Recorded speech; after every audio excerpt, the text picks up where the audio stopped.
Babak 61, di mana Liao? Rekan siswa Liao, Pulau Naga Banjir Setan adalah tempat yang cukup luas. Saya tidak pernah mengira kita musuh akan bertemu muka dengan muka. Awalnya, Helian Lai tertegun. Namun segera setelah itu, otot-otot di wajahnya perlahan berubah menjadi seringai jahat. Dia teman sekelasmu. Bagaimana kekuatan sebenarnya? Beberapa pesaing tim biru pun tak berani gegabah. Mereka mengambil sikap defensif dan meminta dengan hati-hati. Kekuatan sebenarnya sangat kuat. Helian Lai mengertakkan gigi sebagai tanda terima kasih. Tidak hanya kekuatannya yang sangat kuat, metodenya juga curang dan tercela.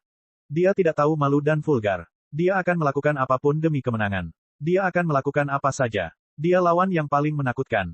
Pantas saja dia mampu membunuh 4 kelompok pramuka kita secara berturut-turut sendirian. Setiap orang harus berhati-hati dalam menghadapinya. Saya tidak ingin memberinya sedikit pun kesempatan. Ketujuh peserta tim biru meningkatkan kesadaran mereka secara maksimal. Salah satu dari mereka mundur untuk menghubungi rekan satu tim di area tersebut. Helian Lai, Pulau Naga Banjir Setan cukup besar, namun juga cukup kecil, kalimat ini juga harus saya ucapkan kepada Anda. Memang ada permusuhan di antara kami. Jika kamu masih menganggap dirimu laki-laki, ayo lawan aku 1 lawan 1. Mari kita selesaikan ini selamanya. Sepasang tangan Liao bersilang, mengeluarkan belati progresif hitam, dan menjilat sudut mulutnya. Helian Lai tertawa tanpa sadar. Ekspresinya sebenarnya tenang. Dia berbicara dengan tidak tergesa-gesa namun tidak perlahan. Liao, kamu tidak perlu membujukku. Saya tidak akan tertipu. Saat ini, kami sedang berkompetisi. Sesuai dengan aturan, saya akan menggunakan jumlah saya yang lebih besar untuk menindas beberapa orang Anda. Ini akan menjadi beberapa lusin lawan 1. Jika Anda ingin duel, saya akan menghormatinya kapan saja setelah kompetisi. Tidak apa-apa, tunggu saja. Setelah berbicara dengan kejam, Liao mengedipkan matanya dan melompat mundur dengan ringan. Seperti kera besar, dia melompat ke semak-semak dan menghilang tanpa jejak. Dia benar-benar kabur. Helian Lai dan teman-temannya tertegun sejenak. Mereka tidak pernah mengira bahwa anak ini, dalam sekejap, akan menyelinap pergi lebih cepat daripada ikan lumpur setelah mengucapkan kata-kata yang begitu lurus dan penuh hormat. Helian Lai tiba-tiba menjadi marah. Dia merasa telah dipermainkan dengan kejam oleh Liao. Wajah tampannya memerah. Dia melangkah maju, berusaha mengejar. Namun suara Gao Ye terdengar dari saluran komunikasi. Helian Lai. Jangan pedulikan dia. Tujuan lawan adalah membuat Anda marah. Untuk menghancurkan formasimu. Lalu, dia akan menyerangmu satu persatu. Jangan tertipu dengan segala cara. Terkandung dalam suara Gao Ye adalah kekuatan otoritatif yang tak terlukiskan. Bahkan Helian Lai yang liar dan sulit diatur pun berhasil menekan amarahnya.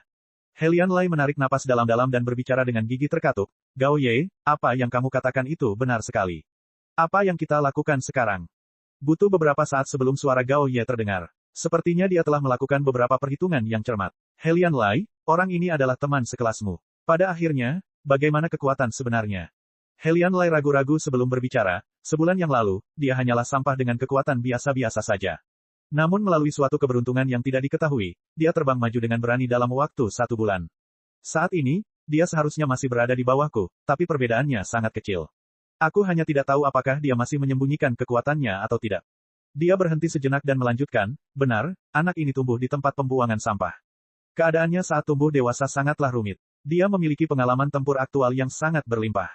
Gao Ye dengan dingin dan tenang berkata, oke, anggap saja kekuatannya yang sebenarnya lebih tinggi darimu, bahkan sampai 1,5 kali milikmu dan dia ahli dalam peperangan di hutan, masih mustahil baginya untuk membunuh 4 kelompok pengintai kita, dalam sekejap tanpa mengeluarkan satu suara pun. Ada yang aneh dengan masalah ini. Menurut perhitunganku, dia memegang semacam senjata rahasia tanpa kita sadari di tangannya. Tanpa terlebih dahulu memahami sepenuhnya kartu asnya, saya tidak mengusulkan untuk melancarkan serangan terhadapnya.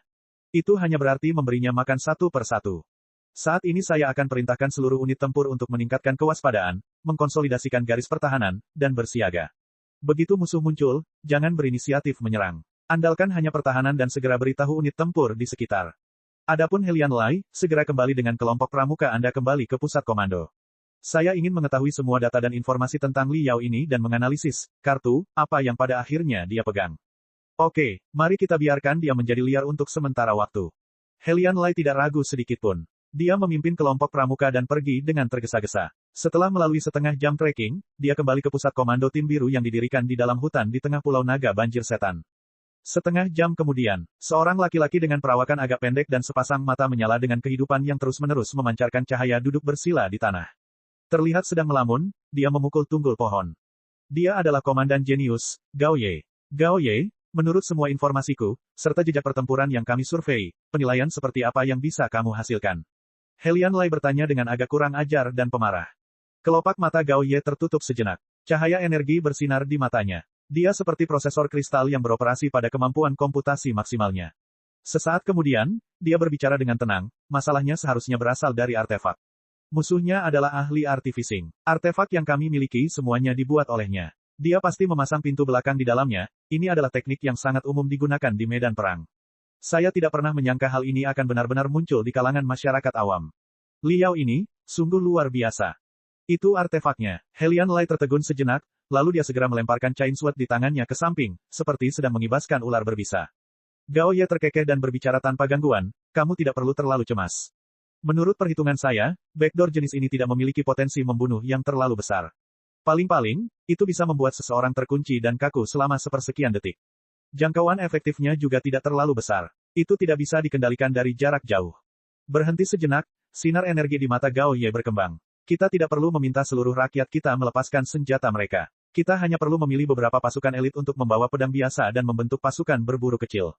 Mereka akan memburu Liao, setelah dia dibunuh, kita bisa menggunakan artefak tanpa khawatir. Helian Lai mengerutkan kening. Kalau begitu, kita harus punya jumlah yang cukup. Terlalu sedikit yang melakukan bunuh diri.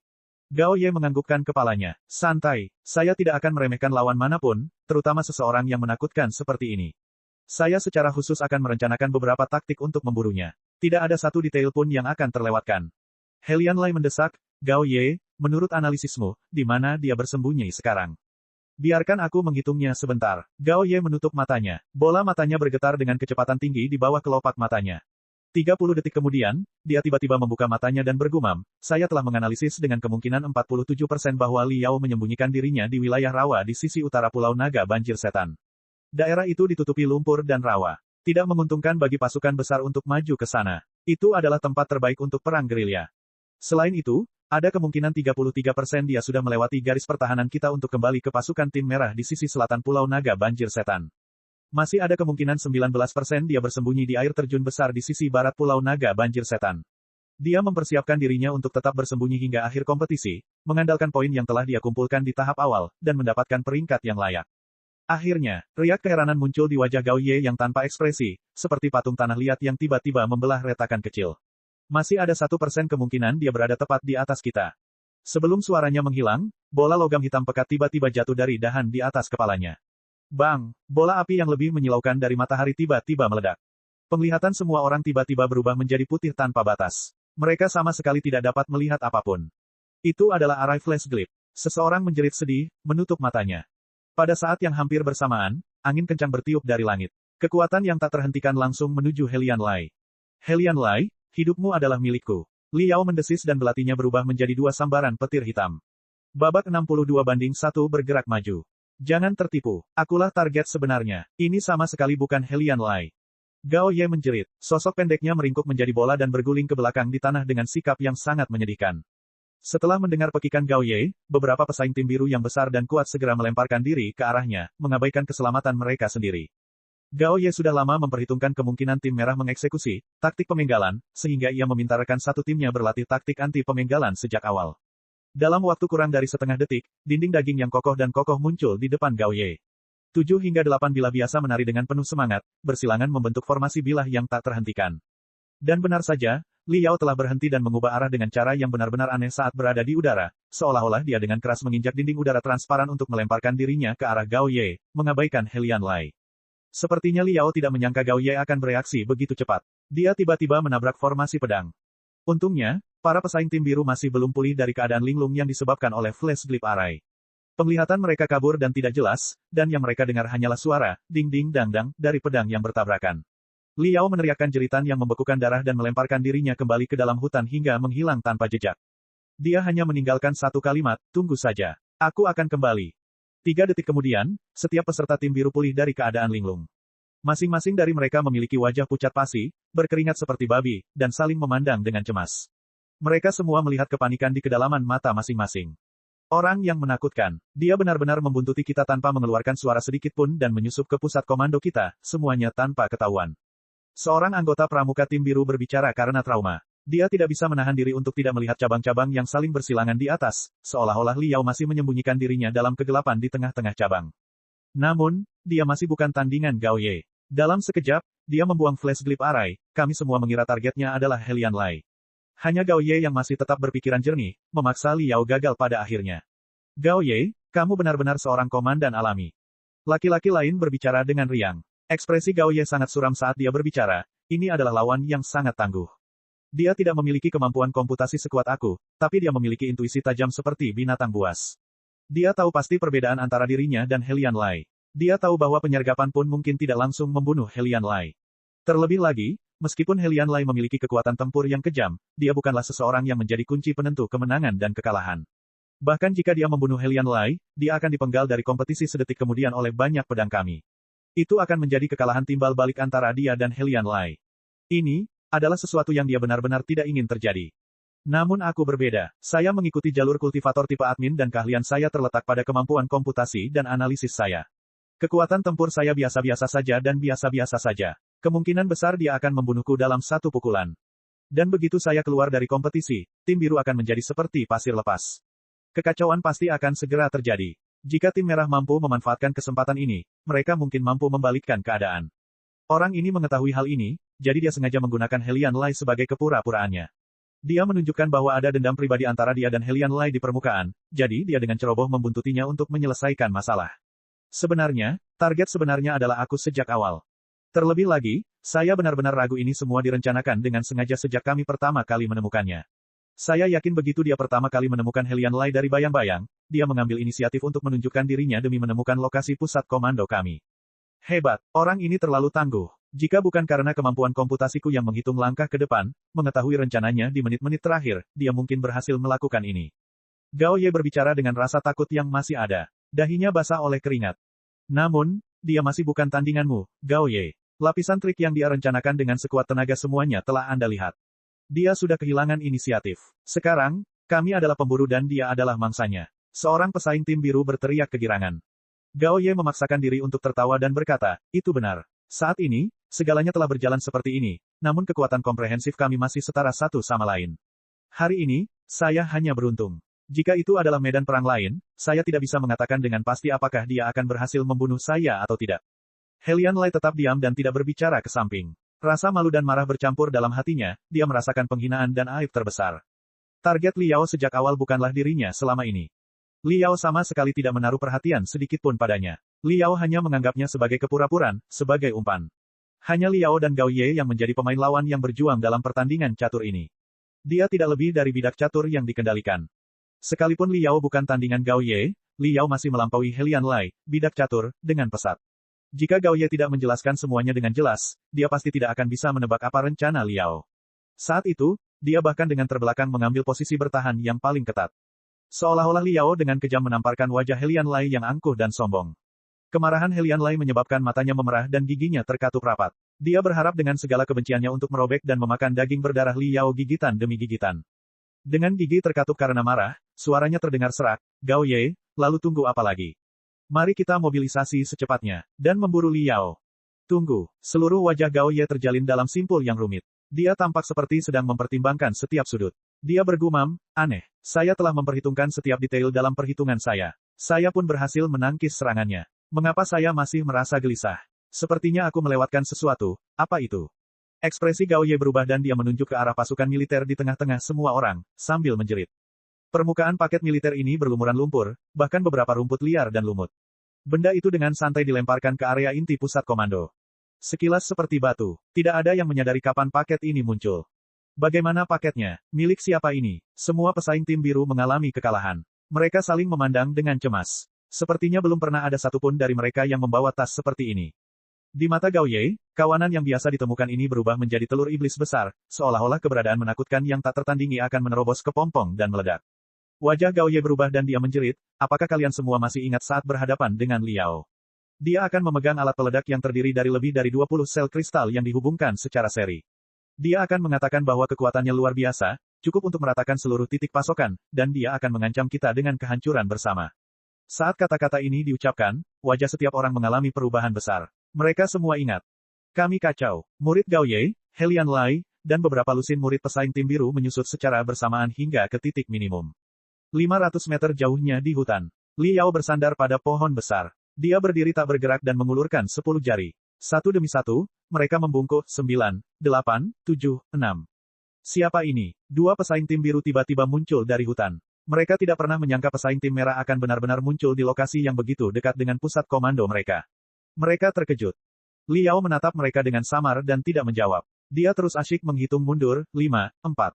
Ada yang aneh dengan orang ini. Saya pikir dia adalah Liao yang baru saja dibicarakan oleh saluran komunikasi. Ayo cepat jatuhkan artefak kita, gunakan senjata biasa, dan beritahu pusat komando. Kedua pesaing tim biru berada dalam kewaspadaan tinggi karena mereka menjaga jarak 10 meter antara mereka dan Liao. Mereka tidak memberikan sedikit pun kesempatan kepada Liao. Liao melanjutkan seperti sebelumnya melakukan apa yang dia lakukan. Dia menghitung mundur dengan santai, 3, 2, 1. Ketika angka 1 diucapkan dari mulutnya, ledakan keras yang mengguncang bumi meledak 560 meter di belakangnya di dalam hutan. Seluruh hutan berguncang dan bergoyang, dan awan jamur putih raksasa perlahan-lahan naik. Gelombang panas bergulung dan menyebar dengan kecepatan tinggi, segera mencapai lebih dari 500 meter. Kedua murid pesaing tim biru tertangkap oleh awan jamur ini. Rambut di kepala mereka terpanggang dan hangus karena gelombang panas. Cabang-cabang yang patah dan batu yang hancur tercampur dalam gelombang kejut, membelah tengkorak mereka dan menghantam tubuh mereka. Dalam sekejap, keduanya terpana dan berlumuran tanah dan debu, menjadi seperti dua patung tanah liat.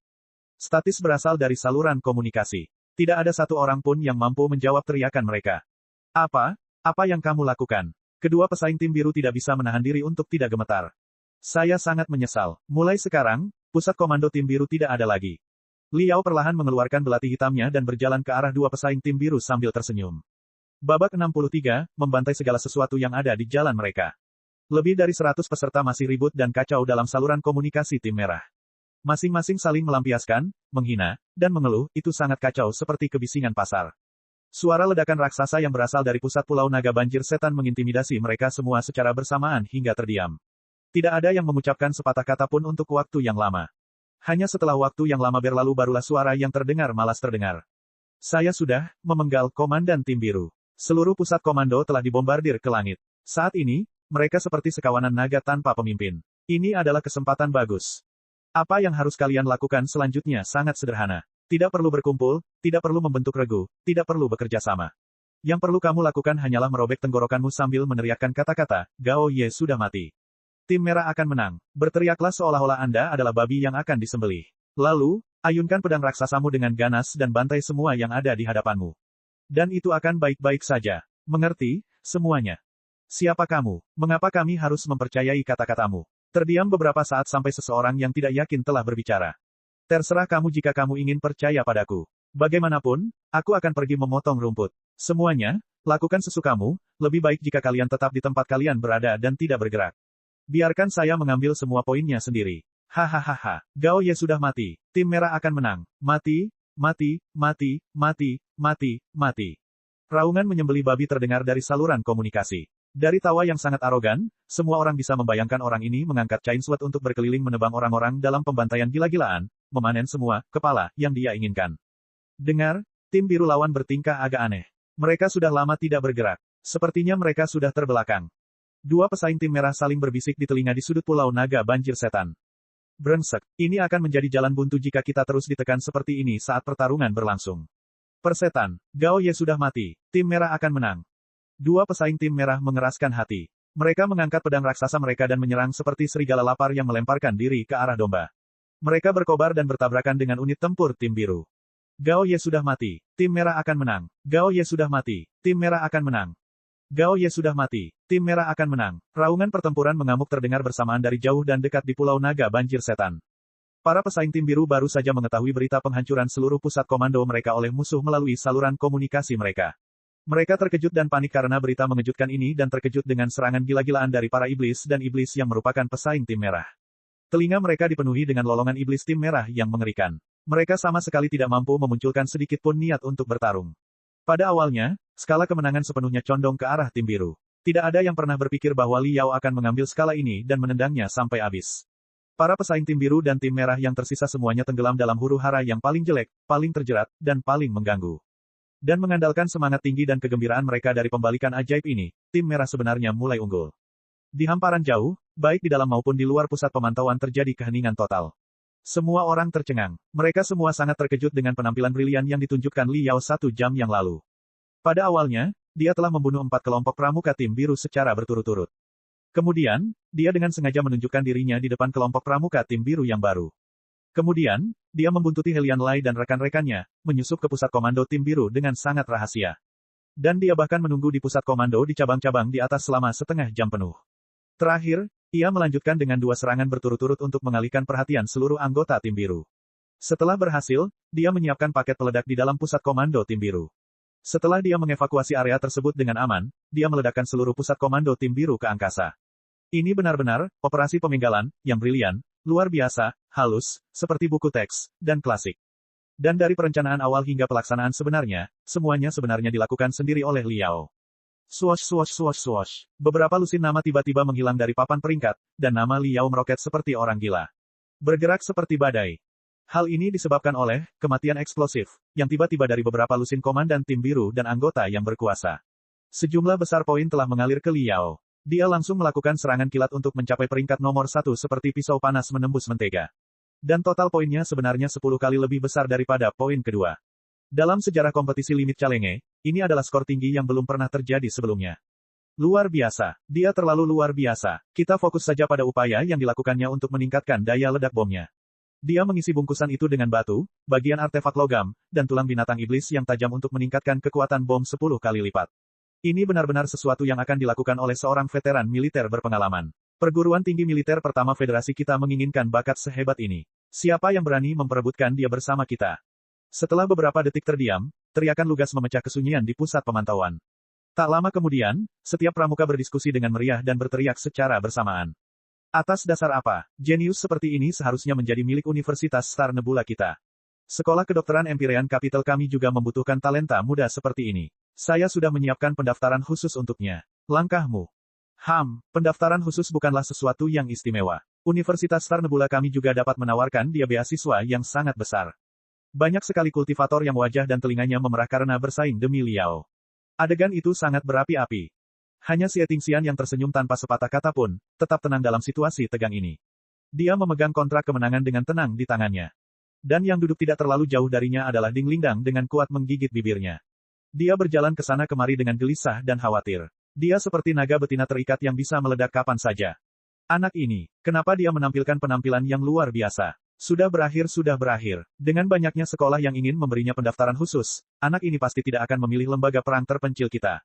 Mungkinkah aku perlu menjatuhkannya dan langsung membawanya kembali ke Grand Desolate? Ding Lingdang mengerutkan kening dan berpikir serius sejenak. Lalu dia menggelengkan kepalanya, menolak rencana ini. Saya tidak bisa. Dengan tinjuku sekuat ini, bagaimana jika aku membunuhnya dengan satu pukulan? Di lorong di luar pusat pemantauan, penampilan cantik Liao memicu gelombang badai yang lebih besar lagi. Sepertinya semua pemuda sangat terkejut. Cukup banyak dari mereka yang mengucek mata dengan paksa. Mereka tidak berani mempercayai semua yang mereka lihat. Beberapa orang bahkan mengeluarkan tangisan aneh. Bunda Tuhan, satu orang meratakan seluruh pusat komando tim biru. Bukankah ini terlalu abnormal? Seorang pelaku kejahatan. Dia 100% pelaku kejahatan. Dia benar-benar terlalu mengerikan. Dari mana monster ini berasal? Kota Tombak Terapung. Saya belum pernah mendengar ada ahli seperti itu di Kota Tombak Terapung. Saya hanya mendengar tentang Helian Lai dan Zheng Dongming. Saya tidak pernah berpikir bahwa bahkan Helian Lai tidak mampu menahannya dan langsung dikacaukan. Orang yang menakutkan. Dia pasti berasal dari keluarga kultivator. Dibandingkan dengan kami, anak-anak kaya dan berkuasa, kami tidak berada di dunia yang sama. Kami bukan tandingannya. Tepat ketika para pesaing ini mengibas-ngibaskan lidah mereka dengan penuh semangat, para pesaing yang terlontar dari anggota pusat komando tim biru yang baru saja diledakkan hingga mati oleh Liao juga kembali ke hamparan jauh. Mereka memasuki area penonton dengan wajah penuh kebingungan. Tiba-tiba, mereka dikepung dalam lingkaran yang tidak bisa ditembus oleh 2.000 pesaing. Dalam sekejap, mereka, terutama Gao Ye dan Helian Lai, menjadi pusat perhatian banyak orang. Gao Ye, kamu selalu menjadi kebanggaan kota Harmoni Timur kami. Semua orang tahu Anda adalah seorang komandan jenius. Saya tidak pernah menyangka Anda akan benar-benar dipermainkan dan dipenggal oleh musuh. Anda baik-baik saja. Bagaimana perasaanmu? Seseorang bertanya dari dalam kerumunan dengan suara sarkasme. Gao Ye tertawa kecil. Bahkan tidak ada bekas kekalahan sebelumnya yang tersisa di wajahnya. Dia berbicara dengan tenang dan damai, sungguh menyenangkan. Benar-benar, untuk bisa menghadapi lawan yang luar biasa yang membuatku menyadari bahwa kemampuan komandanku terlalu kekanak-kanakan. Untuk mengetahui bahwa saya masih memiliki ruang besar untuk perbaikan. Jika kita bertemu lagi lain kali, aku pasti tidak akan melakukan kesalahan yang sama. Aku pasti akan segera memburu Liao ini. Dia berhenti sebentar dan melihat sekelilingnya membentuk lingkaran. Mata Gao Ye akhirnya terfokus pada sosok Liao di dalam hologram raksasa. Dia mengamati Liao untuk waktu yang lama sebelum dia berbicara dengan sangat serius. Namun, saya berharap lebih banyak lagi untuk bertarung berdampingan dengan Liao di medan perang melawan binatang iblis. Saya bahkan dapat membuat beberapa lusin taktik berbeda dengan dia sebagai intinya. Saya yakin bahwa selama kita bekerja sama, dengan kemampuan komandan saya dikombinasikan dengan kemampuan tempur individualnya, tak perlu dikatakan lagi tentang binatang iblis tingkat tinggi, bahkan jika itu adalah raja dari ras iblis, jenderal iblis yang kuat, raja iblis, dan bahkan dewa iblis, mereka tidak akan bisa lepas dari telapak tangan kita. Babak 64, Hujan Badai yang Deras. Gao Ye dipenuhi dengan sikap seorang jenderal saat dia mengekspresikan dirinya, menarik beberapa siswa, terutama para gadis, untuk berseru kagum. Namun, orang lain yang ingin menimbulkan masalah kecewa dengan ucapan Gao Ye. Matanya menoleh, dan dia mulai mengejar Helian Lai. Helian Lai, aku pernah mendengar kamu dan Li Yao berasal dari sekolah yang sama dan kamu mempunyai masalah pribadi satu sama lain. Bisakah Anda menjelaskan secara detail tentang semua itu? Mayoritas pesaing berasal dari kota sekitar kota tombak terapung. Mereka tidak keberatan menggoda Helian Lai. Para penonton tidak akan pernah takut untuk memperburuk kekacauan. Jadi tidak ada rasa hormat dalam kata-kata orang itu. Sebaliknya, dia melakukan yang terbaik untuk memprovokasi Helian Lai. Wajah Helian Lai berubah menjadi putih. Giginya mengatup dalam-dalam ke bibirnya. Kedua tangannya terkepal erat. Dia merasa sangat marah. Dia terdiam beberapa saat sebelum dia tersenyum kaku. Dia berbicara dengan enggan, Li Yao dan saya sebelumnya memiliki kesalahpahaman, namun, kami sudah lama menyelesaikan masalah ini. Li Yao telah meningkat secepat kilat selama sebulan terakhir. Dia kebanggaan Crimson Nimbus Second kami. Saya sangat mengagumi usahanya. Dendam pribadi apapun hanyalah omong kosong belaka. Maaf, tolong izinkan saya lewat. Aku harus pergi ke kamar kecil. Tanpa menunggu pertanyaan tambahan, Helian Lai menerobos kerumunan pesaing. Dia sepertinya melarikan diri, berlari menuju kamar kecil. UGH, Helian Lai tidak dapat menahan diri lagi di dalam bilik. Perutnya mual, menyebabkan dia muntah dengan suapan besar. Dia muntah sampai pusing, seolah-olah dia telah memuntahkan setiap tetes asam lambungnya.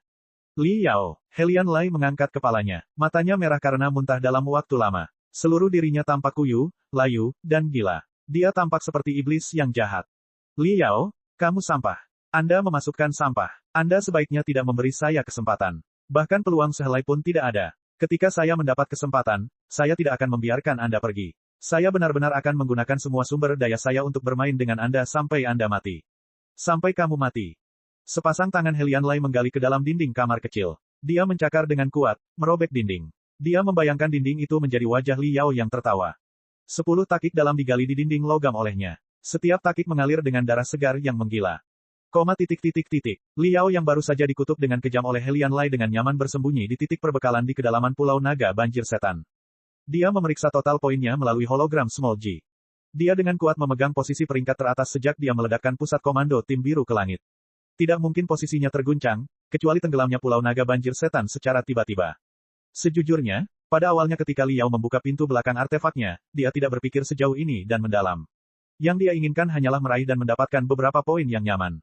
Namun yang terjadi selanjutnya adalah kemunculan Komandan Jenius Tim Biru, Gao Ye, dan Tim Merah terpaksa menemui jalan buntu dalam sekejap. Masa-masa sulit membutuhkan tindakan yang sangat mendesak, sehingga Li Yao terpaksa melakukan segalanya. Operasi pemenggalan kepala ini memiliki tingkat risiko tertinggi. Keberuntungan memiliki peran besar untuk dimainkan. Itu adalah pertaruhan yang sangat beresiko. Demi menjaga keselamatannya sendiri, ledakan bom sel kristal ditunda setengah menit. Jika lawan segera menemukan bomnya, mereka akan punya waktu untuk melemparkan bomnya jauh-jauh.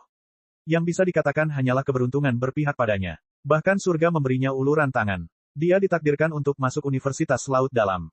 Li Yao tidak terdesak untuk keluar dan membunuh binatang iblis karena dia telah mendapatkan poin yang cukup. Pesaing yang masih bertahan hanya sedikit jumlahnya. Seluruh Pulau Naga Banjir Iblis telah berubah menjadi surga binatang iblis. Cukup banyak binatang iblis yang memiliki kekuatan pada tingkat tirani yang sangat tinggi. Bahkan Li Yao tidak yakin apakah dia mampu membunuh mereka.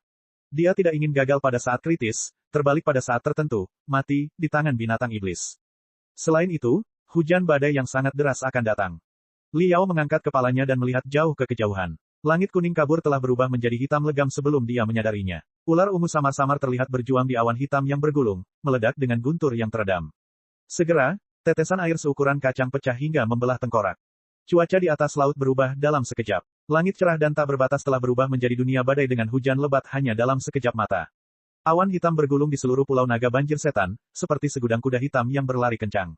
Sambaran petir yang tak terbatas merobek langit dan bumi, menjerit-jerit dengan ratapan setan.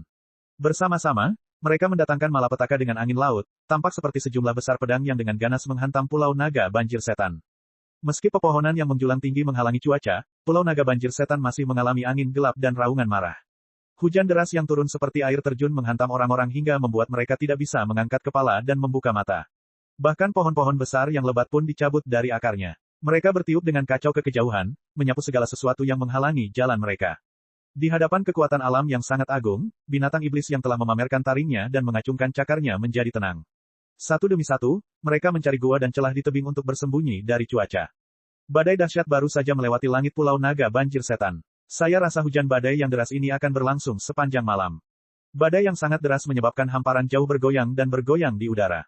Seorang penggarap melayang di bagian belakang kapal. Dia menyipitkan matanya dan mengamati langit, mencapai suatu kesimpulan. Sambaran petir membelah tengkoraknya. Sambaran petir dihentikan oleh dinding tak kasat mata yang berjarak 1 inci dari penggarap dan diubah menjadi 4-5 ular petir yang melingkari tubuhnya, menyinari wajah yang agak tampan. Para pembudidaya yang berpatroli di langit mengalami kesulitan untuk menutupi setiap sudut dan sudut Pulau Naga Banjir Setan dalam cuaca yang mengamuk seperti itu. Selain itu, makhluk puji yang ditugaskan ke masing-masing pesaing mengandalkan koneksi antara chip kristal mereka dan jarak jauh. Tautan telepati menjadi tidak stabil, dan tidak lagi ada jaminan bahwa situasi masing-masing pesaing dapat segera dipantau dan gel pelindung akan disemprotkan dalam krisis yang fatal. Bahaya persaingan telah meningkat pesat. Apakah kita perlu menghentikan kompetisi? Begitu kultivator ini membuka mulutnya, arus listrik yang melingkari tubuhnya dikonsumsi dalam 1 gigitan. Dia menggilat mulutnya seolah berharap lebih dan kembali dengan kecepatan kilat ke hamparan jauh menuju banyak petani untuk bertanya. Di pusat pemantauan, para penggarap berbisik di telinga satu sama lain sejenak sebelum mengambil keputusan. Kompetisi akan berlanjut seperti biasa. Hujan deras tidak akan mempengaruhi kompetisi. Di medan perang sebenarnya, sangat tidak mungkin bagi binatang iblis untuk mengadakan gencatan senjata dengan umat manusia karena cuaca buruk. Seorang perwira hebat berpakaian hitam dengan lambang tengkorak di bahunya berbicara dengan dingin dan berwajah baja. Benar, jika mereka tidak dapat menahan badai sekecil itu, bagaimana mungkin mereka masih ingin menjadi kultivator? Cukup menggelikan, seorang kultivator dengan bekas luka salib di wajahnya mencibir dengan dingin. Saat mereka berbicara, riak memutar dan pola kepingan salju terbentuk pada hologram raksasa di depan mata mereka. Ini adalah gangguan dari hujan badai yang mempengaruhi hubungan antara makhluk puji dan pusat pemantauan. Bang, bang, selusin hologram langsung berubah menjadi hitam. Jelas sekali bahwa hubungan telepati telah terputus. Ini berarti selusin pesaing tidak lagi diawasi dan tidak lagi dilindungi. Kirim 20 pembudidaya lagi ke Pulau Naga Banjir Setan. Patroli secara bergantian. Pastikan keamanan para pesaing. Beri mereka status yang setara dengan tentara Angkatan Darat Federal yang telah meninggal jika terjadi kecelakaan dan berikan reparasi kepada keluarga mereka. Para penggarap dan petugas bernegosiasi sebentar. Segera mengambil keputusan. Hal ini sejalan dengan kompetisi tantangan sebelumnya. Federasi Star Glory mampu menduduki tanah paling subur di sektor asal surga. Tanah ini diciptakan dari pembunuhan segudang binatang iblis menjadi tumpukan mayat dan lautan darah. Setiap inci wilayah federasi diwarnai merah dengan darah tentara dan penggarap tentara federal. Penggarap adalah bilah peradaban manusia. Mereka yang ingin menjadi kultivator harus memiliki kemauan mati dan kesadaran pengorbanan yang tak kenal takut. Mereka yang takut mati tidak akan menjadi kultivator. Babak 65, Hantu Naga 7. Hujan deras turun semakin deras. Seolah-olah seluruh hujan di seluruh sektor asal surga telah terkonsentrasi di atas Pulau Naga Banjir Setan, mencoba untuk menghancurkan pulau binatang setan ini sepenuhnya ke kedalaman laut. Di tengah amukan badai dan hujan lebat, kegelapan aneh mulai muncul.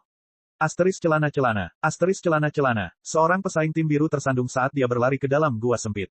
Dia berlutut di tanah, tidak mampu lagi menopang dirinya sendiri. Kemudian, dia terjatuh tertelungkup. Wajahnya pucat pasi, bahkan tidak ada 1 ons darah pun. Seluruh tubuhnya gemetar seolah sedang kram. 1 jam yang lalu, dia dikejar oleh 3 pesaing tim merah. Untungnya, hujan lebat mengaburkan pandangan musuh-musuh ini, jadi dia beruntung bisa lolos dari pengepungan mereka. Namun, jumlah pesaing tim merah semakin bertambah. Dia tidak tahu berapa lama lagi dia bisa bertahan. Brengsek, kami jelas akan menang. Bagaimana keadaan bisa berubah begitu tiba-tiba? Rasa sakit dari pesaing tim biru ini menyebabkan dia terbentur dinding batu. Dia sangat tertekan. Cahaya gelap mulai membeku di kedalaman matanya. Dia mengamati sekelilingnya dari dalam gua. Menyipitkan matanya, dia melihat ke arah langit. Makhluk puji miliknya seperti lalat tanpa kepala, mengorbit secara kacau di sekitar pohon besar. Itu mengeluarkan suara, sis-sis, seolah-olah di luar kendali. Hujan deras dan guntur keduanya akan mengganggu chip kristal kendali makhluk puji. Saat ini, makhluk puji dan hamparan jauh milikku telah kehilangan koneksi. Segalanya telah tenggelam dalam keadaan kacau dan gila. Pusat pemantauan tidak akan dapat melihat apapun yang saya lakukan. Kegelapan di mata pesaing tim biru ini semakin pekat. Suara kompetitor tim merah terdengar samar dari segala arah. Pengepungan mereka secara bertahap menyusut. Sebentar lagi, mereka akan sampai di gua persembunyiannya. Kegelapan di mata pesaing tim biru itu berubah menjadi jahat. Dia mengulurkan tangannya dan menggigit kulit ujung jarinya. Dia menggunakan darah segarnya untuk menggambar arcane glyph di bagian dalam kaki kanannya. Luka fisik akibat rasa sakit menusuk dari bagian dalam kaki kanannya. Rasanya seperti ada sesuatu yang ingin merobek dagingnya yang berdarah dan keluar dari tubuhnya. Pesaing tim biru itu menggerutu dengan gigih. Segera, arcane glyph sedikit bergetar. Kekuatan mengerikan merobek otot-otot paha bagian dalam dan obat biru berpendar melayang dari dalam susunan mesin terbang.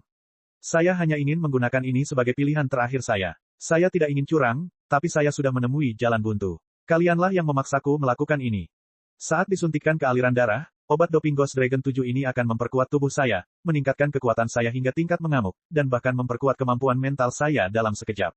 Itu akan membuatku bisa melepaskan satu serangan mental yang sangat kuat yang cukup untuk memusnahkan para pemburu terkutuk ini sepenuhnya. Saya akan bisa masuk ke peringkat 50 besar. Pesaing tim biru itu memasang senyum jahat di wajahnya. Ekspresinya sangat gila.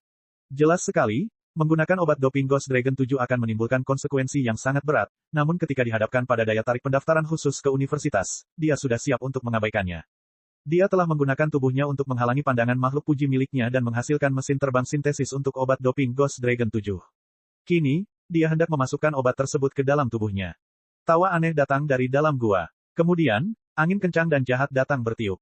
Pandangan pesaing tim biru itu berubah menjadi gelap gulita sebelum dia bisa bereaksi. Dia tidak lagi menyadari apapun. Puji kriter miliknya akhirnya merespon kelakuan anehnya, langsung menyemburkan gel. Namun yang diselimutinya hanyalah mayat tanpa kepala. Segera, kekuatan mengerikan dengan ganas merobek gel jelo dan seberkas cahaya putih melesat dengan kecepatan menakjubkan yang tak tertandingi, melompat ke udara. Sepasang tangan menangkap makhluk puji dan merobeknya dengan paksa. Makhluk puji segera terbelah menjadi dua. Itu adalah pemandangan berdarah yang tiada bandingannya. Dalam badai yang sangat deras, satu dari tiga makhluk puji kehilangan koneksi dengan pusat pemantauan secara berturut-turut. Makhluk puji ini adalah salah satunya. Jadi, pusat pemantauan belum mengetahui kejadian ini tepat pada waktunya. Kilatan petir menyambar langit, menyinari hutan yang gelap menjadi seputih salju dari waktu ke waktu. Di bawah cahaya petir, seekor kera putih setinggi lebih dari 3 meter berdiri di atas puncak pohon. Wajahnya sangat mirip dengan wajah manusia, kecuali mata iblis kuning besar yang tumbuh di dahinya. Tampaknya itu menempati sekitar setengah wajah kera, mendorong kedua mata biasa itu ke samping. Penampilannya tampak seperti janin yang bermutasi, itu tampak sangat menakutkan dan menakutkan. Ini adalah kera bermata besar, satu dari 1000 kera bermata 3 yang bermutasi. Tidak hanya memiliki kecerdasan yang luar biasa, kekuatan serangan mentalnya 10 kali lebih kuat dibandingkan kera bermata 3 biasa. Itu adalah binatang iblis yang hanya dirilis pada babak final dan merupakan salah satu binatang iblis yang paling menakutkan di seluruh Pulau Naga Banjir Setan. Kakak, di tengah gemuruh guntur, kera bermata besar itu mengeluarkan tawa yang mengerikan. Ghost Dragon 7 yang dipegangnya di telapak tangannya yang berbulu memancarkan cahaya biru iblis. Mata kuning besar di dahi kera bermata besar itu berputar-putar. Segera, ia menemukan cara menggunakan obat tersebut, dan, tanpa ragu-ragu, ia menusuk obat doping Ghost Dragon 7 ke lehernya yang tebal. Keseluruhan obat itu disuntikkan ke arterinya. Asteris raum, raum. Sesaat kemudian, kera bermata besar itu tidak mampu menahan diri dan gemetar. Dagingnya bergerak-gerak dengan cara yang aneh dan kulitnya terbelah menjadi beberapa lapisan. Otot-otot yang berlumuran darah tampak tumbuh dengan kecepatan yang mengkhawatirkan. Bahkan tunas otot mulai tumbuh di sela-sela untaian serat ototnya. Mereka terus menjalin, mengembang, menyatu, diisi dengan darah, menyebabkan bangunannya tiba-tiba meletus hingga 2 kali ukuran aslinya. Itu telah berubah menjadi binatang buas yang sangat jahat. Satu-satunya mata di dahinya sepertinya telah berubah menjadi merah darah yang membeku.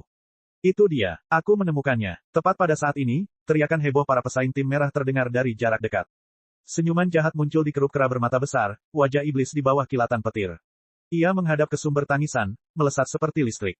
Segera setelahnya terdengar jeritan histeris dan suara tulang yang bergesekan dan daging yang terkoyak dari dalam hutan. 10 menit kemudian, Liao duduk bersila di titik suplai. Dia memejamkan mata, beristirahat. Sebuah pedang rantai diletakkan di sebelah kirinya dan pedang guntur diletakkan di sebelah kanannya. Kapak tempur langit terbakar ada di punggungnya. Di pinggangnya ada 2 belati progresif hitam yang tergantung di salib. Bisa dikatakan dia bersenjata lengkap. Dia bisa masuk ke mode pertempuran kapan saja. Jika pesaing tim biru yang bodoh memasuki titik pasokan ini, dia pasti akan melancarkan serangan tanpa ragu sedikitpun. Masih ada 1 hari lagi. Badai yang sangat deras telah terjadi sejak lama dan belum menunjukkan tanda-tanda akan berhenti. Saya masih menempati posisi pertama dalam peringkat poin. Tidak ada hal tak terduga yang terjadi. Saat Liao menghitung dalam pikirannya, senyuman santai muncul di wajahnya. Universitas Laut Dalam yang gemetar. Karena Liao, si Herring, akan tiba. Tepat pada saat ini, kelopak matanya tersentak. Perasaan bahaya yang mengkhawatirkan muncul di benaknya. Ada sesuatu yang salah. Ada bau darah di udara. Sungguh udara yang sangat berdarah. Sosok yang familiar melompat keluar dari dalam hutan. Saat ia melolong seperti babi yang disembelih, ia melarikan diri dengan panik menuju titik pasokan. Itu sebenarnya adalah Zheng Dongming. Liao tercengang, Zheng Dongming adalah ahli luar biasa di Phoenix Ridge Second. Rumor mengatakan bahwa kekuatan sebenarnya setara dengan Helian Lai. Dia bahkan mungkin sedikit lebih kuat dari Helian Lai. Apa yang mungkin membuat Zheng Dongming takut hingga terlihat seperti sedang kencing di celana? Babak 66, Meriam Darah Iblis. Zheng Dongming saat ini tidak memiliki sikap anggun dan anggun seperti seorang tuan muda. Dia seperti anjing liar yang kaki belakangnya patah. Dia berlari terengah-engah dan bahkan lidahnya terangkat ke udara. Dia tampak hanya beberapa langkah lagi dari mulut berbusa dan mengalami kejang. Saat dia melihat Liao, secercah harapan muncul di matanya, dan dia berlari dengan penuh kegembiraan. Beberapa langkah terakhirnya seperti seekor harimau yang menerkam seekor domba, langsung terbang ke titik perbekalan. Apa yang salah? Di mana puji kritermu? Liao bertanya dengan sangat heran. Setiap pesaing di Pulau Naga Iblis akan membawa makhluk puji bersama mereka. Makhluk puji tidak hanya menghitung poin tetapi juga menyediakan sarana perlindungan terakhir yang menyelamatkan nyawa. Itu sudah dimakan. Zheng Dongming merentangkan anggota tubuhnya dan berbaring telentang. Dia sedang berbaring, tubuhnya benar-benar lelah. Asteris celana, dia terengah-engah. Dia tampak beruntung memiliki kesempatan hidup baru. Itu sudah dimakan. Apa yang mungkin begitu kuat dan ganas?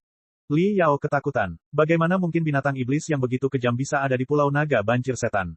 Mereka tidak akan menganggap serius nyawa pesaing jika itu yang terjadi. Sebelum Zheng Dongming bisa menjawab, suara gemuruh terdengar di dekatnya. Suara ledakan menyebabkan telinga Li Yao berdenging. Beberapa pohon besar bergoyang ke kiri dan ke kanan mengikuti suara gemuruh. Sebuah pohon tua terbang begitu saja. Monster dengan tinggi 4 meter dan tidak memiliki kulit di sekujur tubuhnya, seolah-olah terbentuk langsung dari otot, melompat keluar.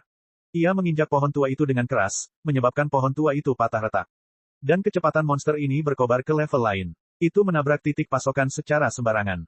Apa-apaan ini? Li Yao menatap terperangah. Small G telah memperkenalkan semua binatang iblis dan kehidupan tumbuhan iblis di Pulau Naga Banjir Setan sebelum kompetisi dimulai.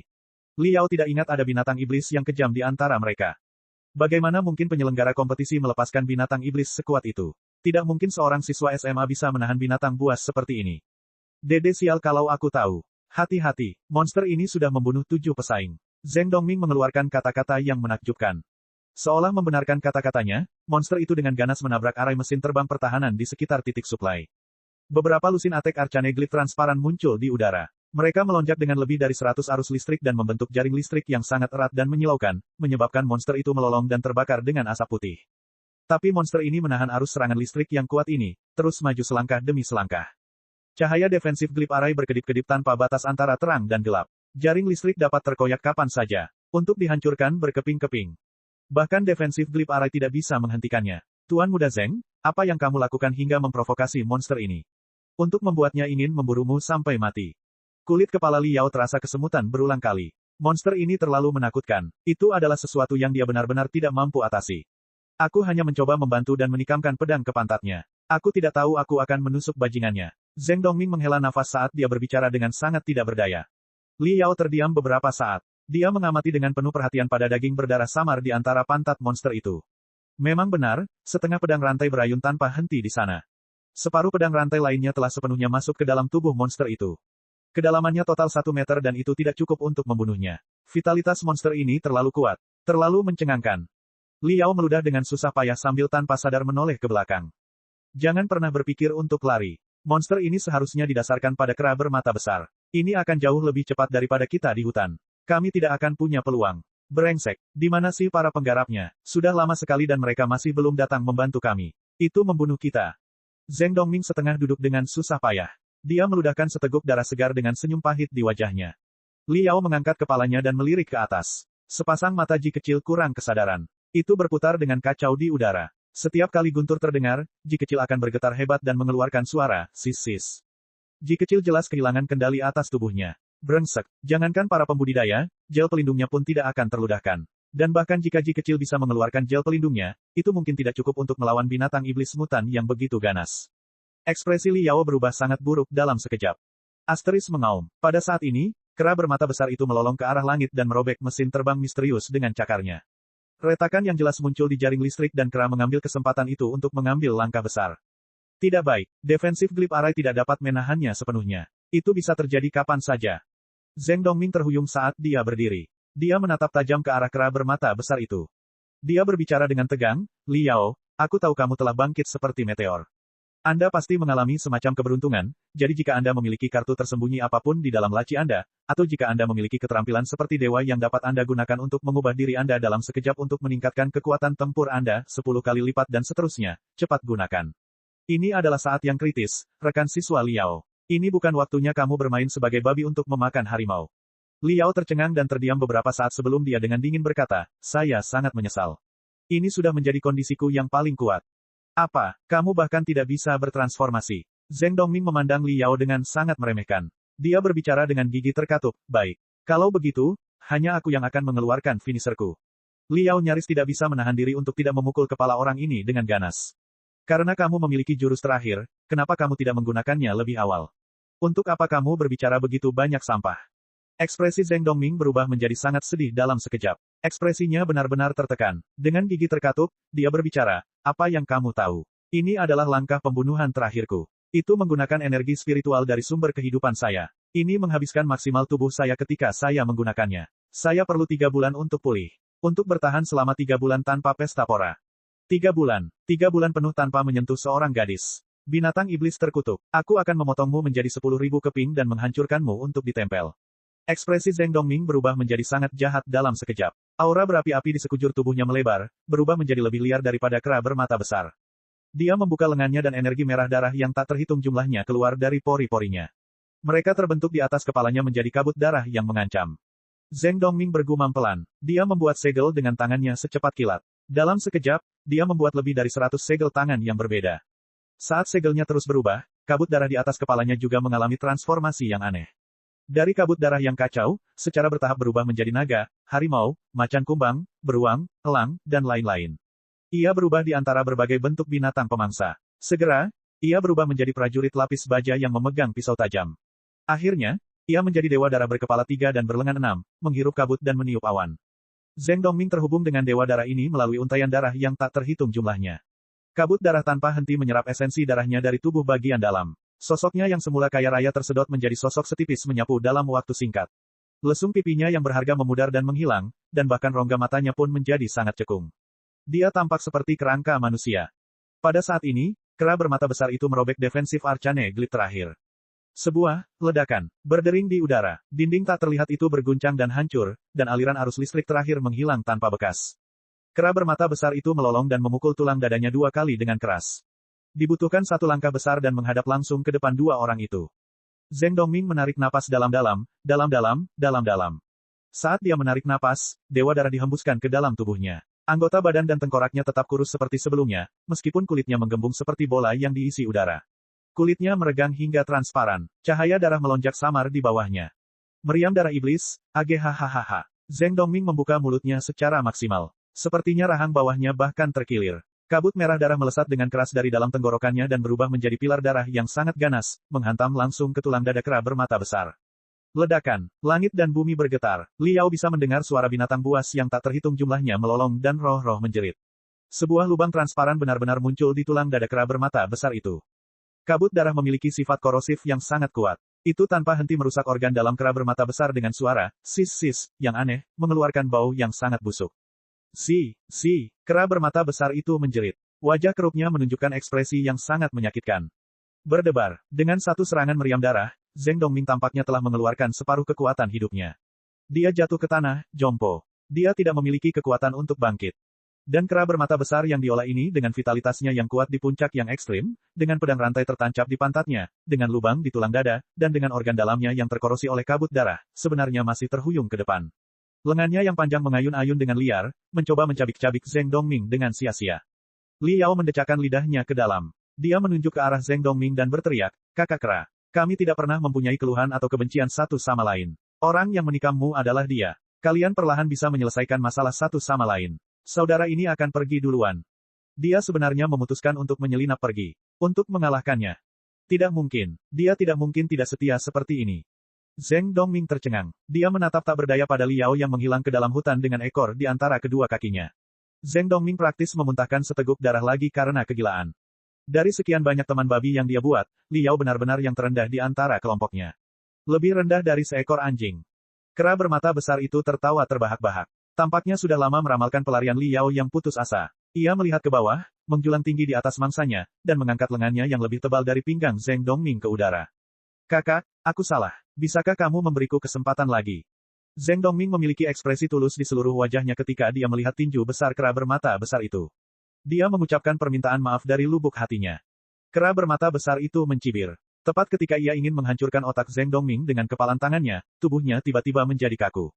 Garis berwarna oranye muncul di lehernya. Bau daging yang terbakar meresap ke udara. Garis oranye tumbuh semakin panjang, semakin tebal. Ia melintasi seluruh leher kera bermata besar dalam sekejap. Kera bermata besar itu membuka mulutnya untuk melolong, tetapi tidak dapat mengeluarkan satu suara pun. Tubuhnya bergetar dan tengkoraknya yang besar jatuh ke tanah dan berguling-guling secara acak. Bangkai kuat itu jatuh berlutut ke depan, jatuh ke tanah. Zheng Dongming menatap ragu ke belakang kera bermata besar itu. Li Yao menggenggam kapak tempur langit terbakar di tangannya. Dia masih mempertahankan pemenggalannya. Telapak tangannya berdarah karena dia menggunakan terlalu banyak tenaga. Seluruh tubuhnya basah kuyup, seolah-olah dia baru saja diambil dari panci berisi air mendidih. Tidak diketahui apakah ini karena hujan atau keringat. Wah, Zheng Dongming menghela nafas lega. Kepalanya terbentur lumpur. Dia bahkan tidak bisa mengangkat kelingkingnya. Terima kasih banyak, teman babiku tercinta. Si gendut kurus telah berbicara dengan tulus. Saya melakukan apa yang harus saya lakukan. Teman babi tetaplah berteman. Li Yao tersenyum pahit. Dia berjalan perlahan menuju Zheng Dongming, menyeret Burning Sky Battleaxe.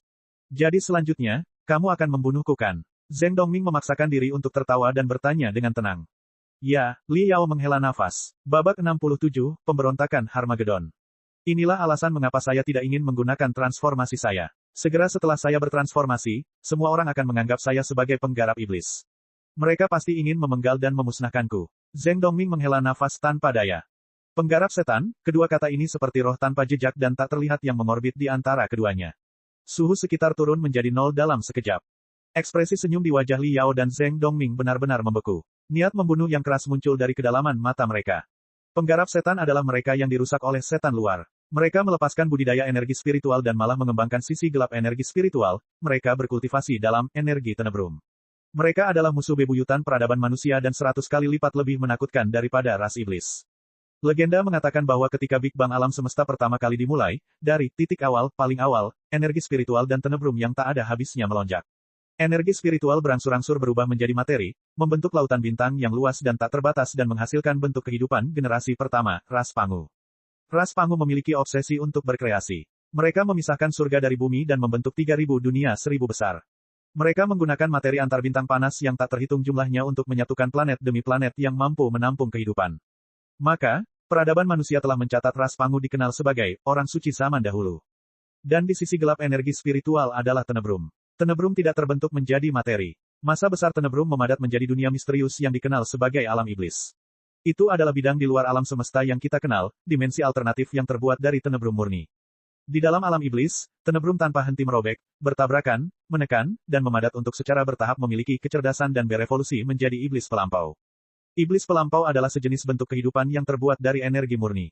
Mereka tidak tahu cara mencipta, mereka hanya tahu kehancuran. Obsesi terkuat mereka adalah merobek dinding penghalang antara alam semesta manusia dan alam iblis. Untuk turun ke 3000 dunia 1000 besar tempat umat manusia berkembang biak.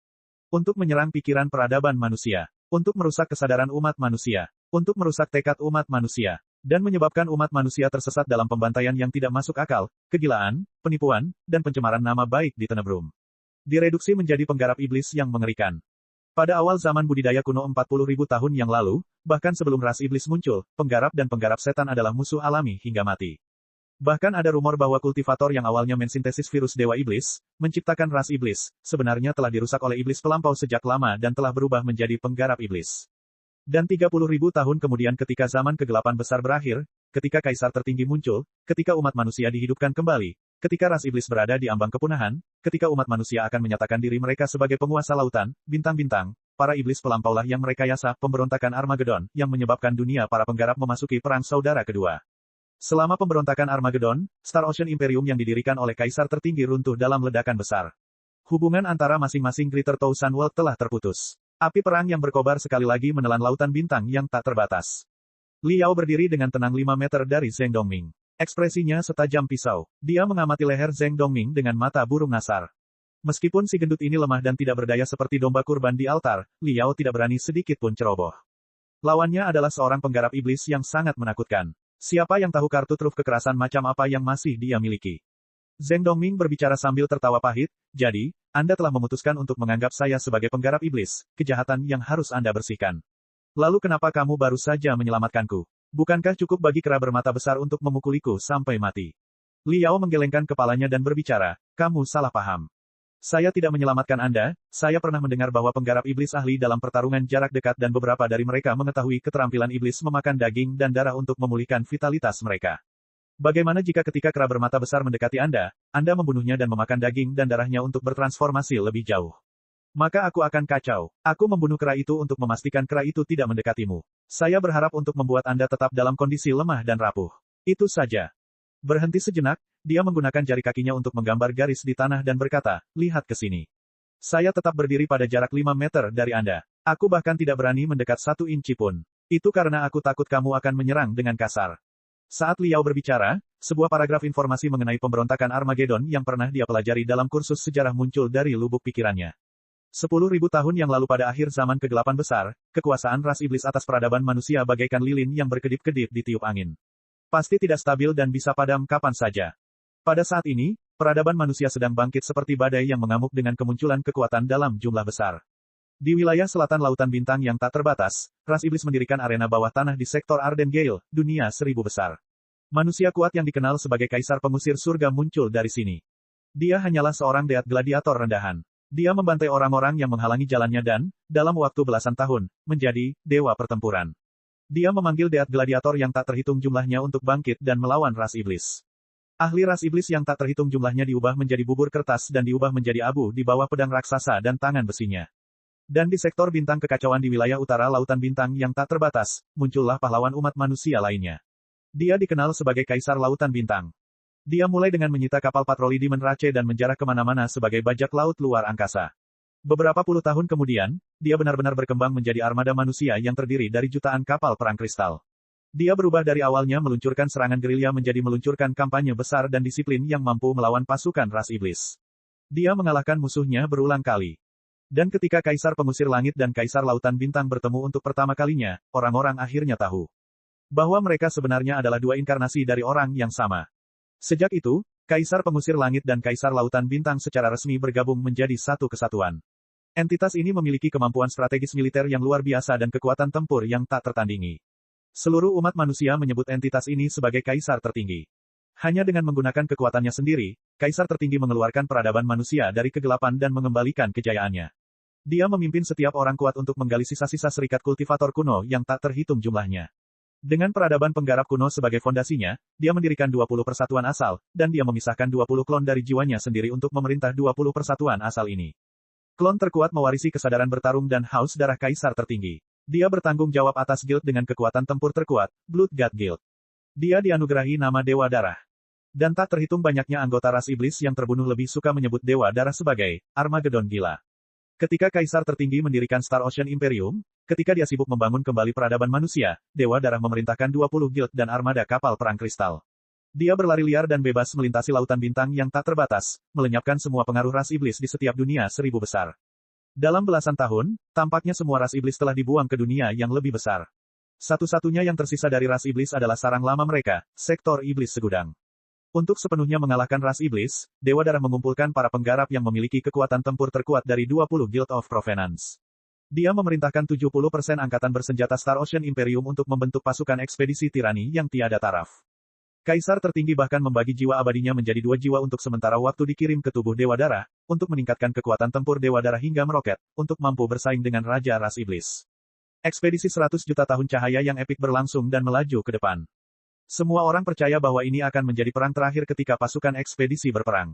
Kemanusiaan selamanya akan mengakhiri penderitaan yang disebabkan oleh ras iblis. Star Ocean Imperium akan memancarkan kemuliaan dan berkembang selamanya selama jutaan tahun ke depan. Tidak ada seorang pun yang pernah meramalkan bahwa iblis pelampau sedang mengawasi Dewa Darah dengan cermat. Dengan pembantaian demi pembantaian, para iblis pelampau tanpa henti memikat, merusak, dan merusak Armageddon gila ini. Ketika perang berubah menjadi yang terburuk, ketika Dewa Darah menderita luka serius dari 3 Dewa Iblis, dan ketika Dewa Darah dikritik dari lini belakang, Matt Armageddon akhirnya gagal menjaga pikirannya dan jatuh ke jalan iblis. Dari tiruan Kaisar, penggarap terhebat, ia menjadi penggarap iblis yang paling mengerikan. Ketika Met Armageddon tenggelam menjadi penggarap iblis, dia segera memimpin anggota persekutuan Dewa Darah untuk melancarkan serangan ke guild lain. Dan iblis pelampau mengambil kesempatan ini untuk merusak klon kaisar tertinggi lainnya. Pada akhirnya, 9 Guild of Provenance jatuh ke tangan Demonic Way, menjadi Demon Guides. Di bawah campur tangan iblis pelampau, Armageddon Gila dan sektor iblis segudang mencapai kesepakatan gencatan senjata. Mereka bahkan membentuk aliansi sementara. Mereka memerintahkan 9 gerbang iblis untuk melancarkan serangan balik terhadap Star Ocean Imperium. Ketika peradaban manusia masih belum sepenuhnya lepas dari belenggu zaman kegelapan besar, mereka tenggelam dalam perang saudara penggarap yang kedua. Pahitnya perang ini tidak kalah dengan perang saudara penggarap pertama 40.000 tahun yang lalu. Api perang mengoyak Star Ocean Imperium yang baru didirikan. Bahkan 2 Guild of Provenance yang tetap berada di pihak umat manusia hancur total dalam pembantaian yang sangat kejam. Mereka selamanya tersesat di lautan bintang yang tak terbatas. Di saat yang paling kritis, 9 gerbang iblis bahkan memaksa masuk ke ibu kota Star Ocean Imperium, Empyrean Terminus. Kaisar tertinggi terpaksa menunjukkan dirinya dan terlibat dalam pertempuran menentukan yang menghancurkan dunia melawan Met Armageddon. Kaisar tertinggi berdiri di puncak evolusi umat manusia dan merupakan legenda abadi para penggarap. Armageddon Gila adalah inkarnasi kaisar tertinggi yang memiliki kekuatan bela diri tertinggi dan haus darah terkuat. Dia juga memiliki jiwa kaisar tertinggi yang terbelah dan bahkan menerima berkah dari 100 juta raja iblis dari 9 surga dan 10 neraka. Iblis pelampau dan raja iblis semuanya menganugerahkan energi tenebrum dan iblis yang tak ada habisnya kepadanya. Tidak ada yang bisa menggambarkan betapa menggemparkannya pertempuran yang menentukan ini. Yang diketahui semua orang hanyalah Empyrean Terminus dihancurkan sepenuhnya oleh 2 orang mentah ini. Pada akhirnya, tubuh kedagingan Met Armageddon dihancurkan sepenuhnya oleh kaisar tertinggi. Yang tersisa hanyalah jiwa yang terluka, yang membawa kekuatan 9 gerbang iblis yang dikalahkan melarikan diri ke alam iblis. Dan kaisar tertinggi juga mengalami luka kritis. Dia terpaksa melarikan diri ke dunia 1000 kecil yang dia ciptakan. Dia tenggelam dalam keadaan antara hidup dan mati, terlahir kembali dan mati, istirahat panjang yang misterius. Star Ocean Imperium telah mengalami kerusakan parah akibat perang saudara ini. Ia juga telah kehilangan bimbingan kaisar tertinggi yang tiada taraf. Setiap iblis dan iblis mengambil kesempatan untuk melakukan serangan balik. Star Ocean Imperium runtuh sepenuhnya, dan semua hubungan antara Greater Thousand World terputus. 9 Guild of Provenance yang tersisa yang masih setia kepada umat manusia terpecah menjadi ribuan guild yang lebih kecil. Mereka menyebar ke berbagai dunia 1000 besar dan terus membela umat manusia, untuk berperang sampai titik darah penghabisan melawan kejahatan. Dan di antara beberapa Greater Thousand Worlds ini, seperti Heaven's Origin Sector, serikat-serikat kultivator mendirikan negara-negara kuat. Mereka memimpin pasukan yang diatur untuk membantai binatang iblis, berperang melawan gerbang iblis, dan membiarkan warga sipil tetap menjalani kehidupan yang damai dan tenang. Di beberapa dunia 1000 besar lainnya, umat manusia setara dengan iblis dan iblis. Mereka tenggelam dalam perang darah yang berlangsung selama beberapa milenium. Warga sipil juga ikut terseret ke dalam kobaran api perang, terlibat dalam pembantaian berdarah segera setelah mereka dilahirkan, sampai mati. Sejumlah kecil Greater Thousand Worlds sepenuhnya diambil alih dan dikuasai oleh Demon Rache dan Demon Gate. Manusia di sana menjalani kehidupan yang tidak layak dijalani dan sangat menyedihkan. Jika umat manusia ingin sepenuhnya memadamkan api perang, menyatakan diri mereka sebagai penguasa lautan bintang, menaklukkan kosmos, mereka masih mempunyai jalan yang sangat panjang di depan mereka. Peristiwa ketika Met Armageddon memicu pemberontakan bersenjata besar-besaran ini dikenal dalam sejarah sebagai pemberontakan Armageddon. Pada akhirnya, semua itu direkayasa oleh iblis pelampau. Jelas sekali, ketika Liao mengetahui bahwa Zheng Dongming sebenarnya adalah seorang merosot yang telah dirayu oleh iblis pelampau, seorang penggarap iblis yang bisa mengendalikan energi tenebrum, hatinya terguncang betapa hebatnya. Babak 68, diam atau tidak. Saya bukan penggarap setan. Anda seharusnya mempelajari ini dari buku pelajaran sekolah, memasuki dunia iblis berarti menjadi iblis seumur hidup. Ketika seseorang jatuh ke jalan iblis, ketika mereka dibersihkan dengan tenebrum, seseorang akan kehilangan akal sehatnya dan menjadi boneka para iblis pelampau. Aura tenebrum energi yang sangat kuat tetap ada di sekitar tubuh mereka. Mereka pastinya tidak akan seperti saya sekarang. Zheng Dongming tiba-tiba berbicara dengan kecepatan tinggi, lihat. Selain saat aku menembakkan meriam darah iblisku, tidak ada energi tenebrum yang tersisa di sekitar tubuhku. Pikiranku juga cukup jernih, sama sekali bukan pikiran orang yang gila. Saya hanya mendapat keberuntungan untuk bisa mengolah esens dan tenebrum. Oh, ekspresi Liao tetap tidak berubah dan berbicara dengan serius. Tuan Muda Zheng, Anda salah, saya tidak akan membunuh Anda karena Anda adalah seorang kultivator iblis. Aku akan membunuhmu karena, aku secara tidak sengaja telah menemukan rahasia besarmu. Anda pasti akan membunuh dan membungkam saya ketika Anda selesai pulih, untuk menjaga identitas dan pertemuan keberuntungan Anda agar tidak terungkap. Saya ingin menyelamatkan hidup saya sendiri, jadi saya akan mengambil langkah pertama dan mengambil keuntungan. Liao mengambil waktu sejenak untuk menghela nafas. Saya harap Anda bisa mengerti. Tidak ada permusuhan pribadi di antara kami berdua. Awalnya, kami masih bisa menjadi teman babi yang baik. Tapi sekarang, dia menggelengkan kepalanya dan mengangkat Burning Sky Battle Axe. Ekspresi Zheng Dongming berubah saat dia bertanya dengan mendesak, jika kamu benar-benar ingin melindungi hidupmu, maka kamu tidak boleh membunuhku. Bisakah Anda memberi saya waktu sebentar untuk menjelaskan alasannya dengan jelas kepada Anda? Liao menyipitkan matanya saat matanya memancarkan vitalitas. Pikiran telepatinya berputar secepat kilat, membakar kekuatan komputasinya hingga batasnya. Dia menjawab beberapa saat kemudian, 30 detik. Tanpa ragu setengah detik, Zheng Dongming membuka mulutnya dan menembak dengan cepat. Pertama, alasan mengapa kamu ingin membunuhku adalah karena kamu takut aku akan membunuhmu nanti untuk membungkammu. Namun ketika Anda membunuh kera bermata besar ini, Anda bisa dikatakan sebagai dermawan penyelamat hidup saya. Saya, Zheng Dongming, mungkin bajingan, tapi bagaimana saya bisa membantu penyelamat hidup saya? Omong kosong, kamu masih punya waktu 25 detik. Kedua, Anda berasumsi bahwa alasan mengapa saya membunuh Anda adalah untuk melindungi rahasia budidaya saya di Tenebrum, untuk membungkam Anda agar tidak membocorkan rahasia saya.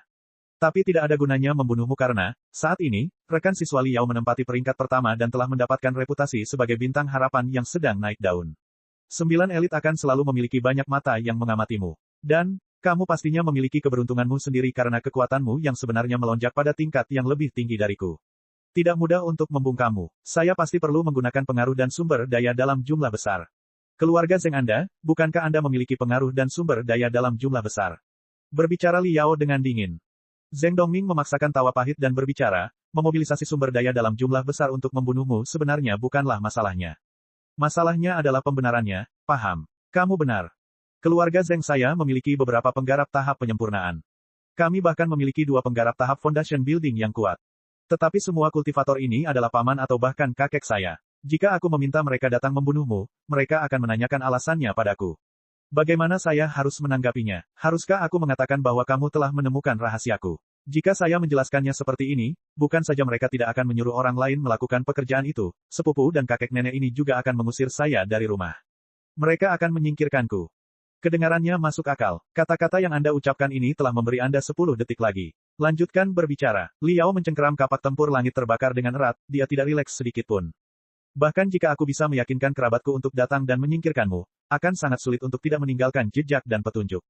Semua orang tahu tentang unit polisi khusus rahasia Federasi. Mereka berspesialisasi dalam menangani kejahatan penggarap. Cukup banyak polisi rahasia yang memiliki kemampuan komputasi yang sangat kuat. Jarang sekali ada penjahat yang lolos dari penyelidikannya. Bagaimana jika mereka melacak semuanya sampai ke akarnya sampai ke saya? Bukankah aku sudah terlalu memaksakan diri? Zheng Dongming telah selesai berbicara dengan satu tarikan napas. Dia menyimpulkan dengan berkata, singkatnya, membunuh orang ganas sepertimu tidaklah mudah sama sekali. Bahkan jika saya berhasil, masih ada peluang 99% untuk ditemukan. Daripada menempuh jalan ini, aku lebih memilih bertaruh padamu untuk menjaga rahasiaku. Peluangmu menjaga rahasiaku masih lebih besar. Anda punya beberapa poin yang masuk akal, tapi itu masih belum cukup untuk meyakinkan saya. Apakah Anda punya alasan lain? Aku akan memberimu 20 detik lagi, Liao berbicara tanpa bersantai sedikit pun. Saya bersedia. Wajah putih pucat Zheng Dongming memancarkan sinar merah. Dia berteriak pada dirinya sendiri dengan suara serak dan berkata, kamu ingin membunuhku karena kamu takut aku akan membungkammu ketika aku sudah pulih. Jadi, Anda telah memutuskan untuk mengambil langkah pertama dan memanfaatkan keuntungan. Anda hanya ingin mempertahankan hidup Anda sendiri. Namun pernahkah Anda memikirkan hal ini? Bahwa setelah kamu membunuhku kamu akan meninggalkan beberapa jejak dan petunjuk. Bagaimana jika keluarga Zheng saya mengetahui bahwa Andalah pembunuhnya? Kemudian Anda akan diburu dan dibunuh oleh penggarap tahap penyempurnaan dan pembangunan fondasi. Apakah kamu pikir kamu bisa lolos dari kematian? Zheng Dongming berhenti sejenak sebelum mencapai kesimpulan. Jika kamu membunuhku, ada kemungkinan 100% bahwa penggarap tahap foundation building keluarga Zhengku akan menyingkirkanmu. Jika Anda tidak membunuh saya, Anda masih dapat mengandalkan 1% peluang bagi saya untuk sadar dan memperlakukan Anda sebagai dermawan penyelamat hidup saya. Adapun kemungkinan sebenarnya, Anda dapat menghitungnya sendiri. Liao berpikir sejenak sebelum berbicara, jangan khawatir. Saya tidak akan meninggalkan bukti apapun yang layak. Zheng Dongming mengedipkan matanya. Polisi rahasia akan membutuhkan bukti yang layak dalam penyelidikan mereka. Untuk membalaskan dendam seorang kultivator, cukuplah ada tersangka. Alis Liao bergetar. Saya dapat mengatakan bahwa saya membersihkan kejahatan. Bahwa saya menyingkirkan dunia dari penggarap iblis. Apakah keluarga Zheng berani menyentuhku? Mereka bahkan mungkin merayakannya dan mengirimi saya spanduk sebagai ucapan terima kasih karena telah membersihkan rumah keluarga Zheng. Mulut Zheng Dongming tersenyum licik. Dia berbicara, Tenebrum yang saya budidayakan memiliki karakteristik yang sangat aneh. Selain momen rangsangan, Tenebrum tidak akan meninggalkan jejak sedikit pun. Bahkan para kultivator yang paling hebat sekalipun tidak akan bisa mengetahuinya. Kalau tidak percaya, silakan lihat mayat kera bermata besar itu. Bahkan tidak ada 1 ons pun energi Tenebrum yang tersisa. Li Yao terkejut. Dia menatap Zheng Dongming dengan tenang dan melirik kera bermata besar dari sudut matanya. Dan benar saja, sebenarnya tidak ada sedikit pun jejak energi iblis dari lubang menganga di tulang dada kera bermata besar itu yang berbau dan basah kuyup darah. Seolah-olah energi spiritual telah meledakkan lubang itu. Begini, tidak ada bukti sama sekali bahwa saya membudidayakan di Tenebrum. Oleh karena itu, Anda tidak dapat menggunakan alasan ini untuk membersihkan diri.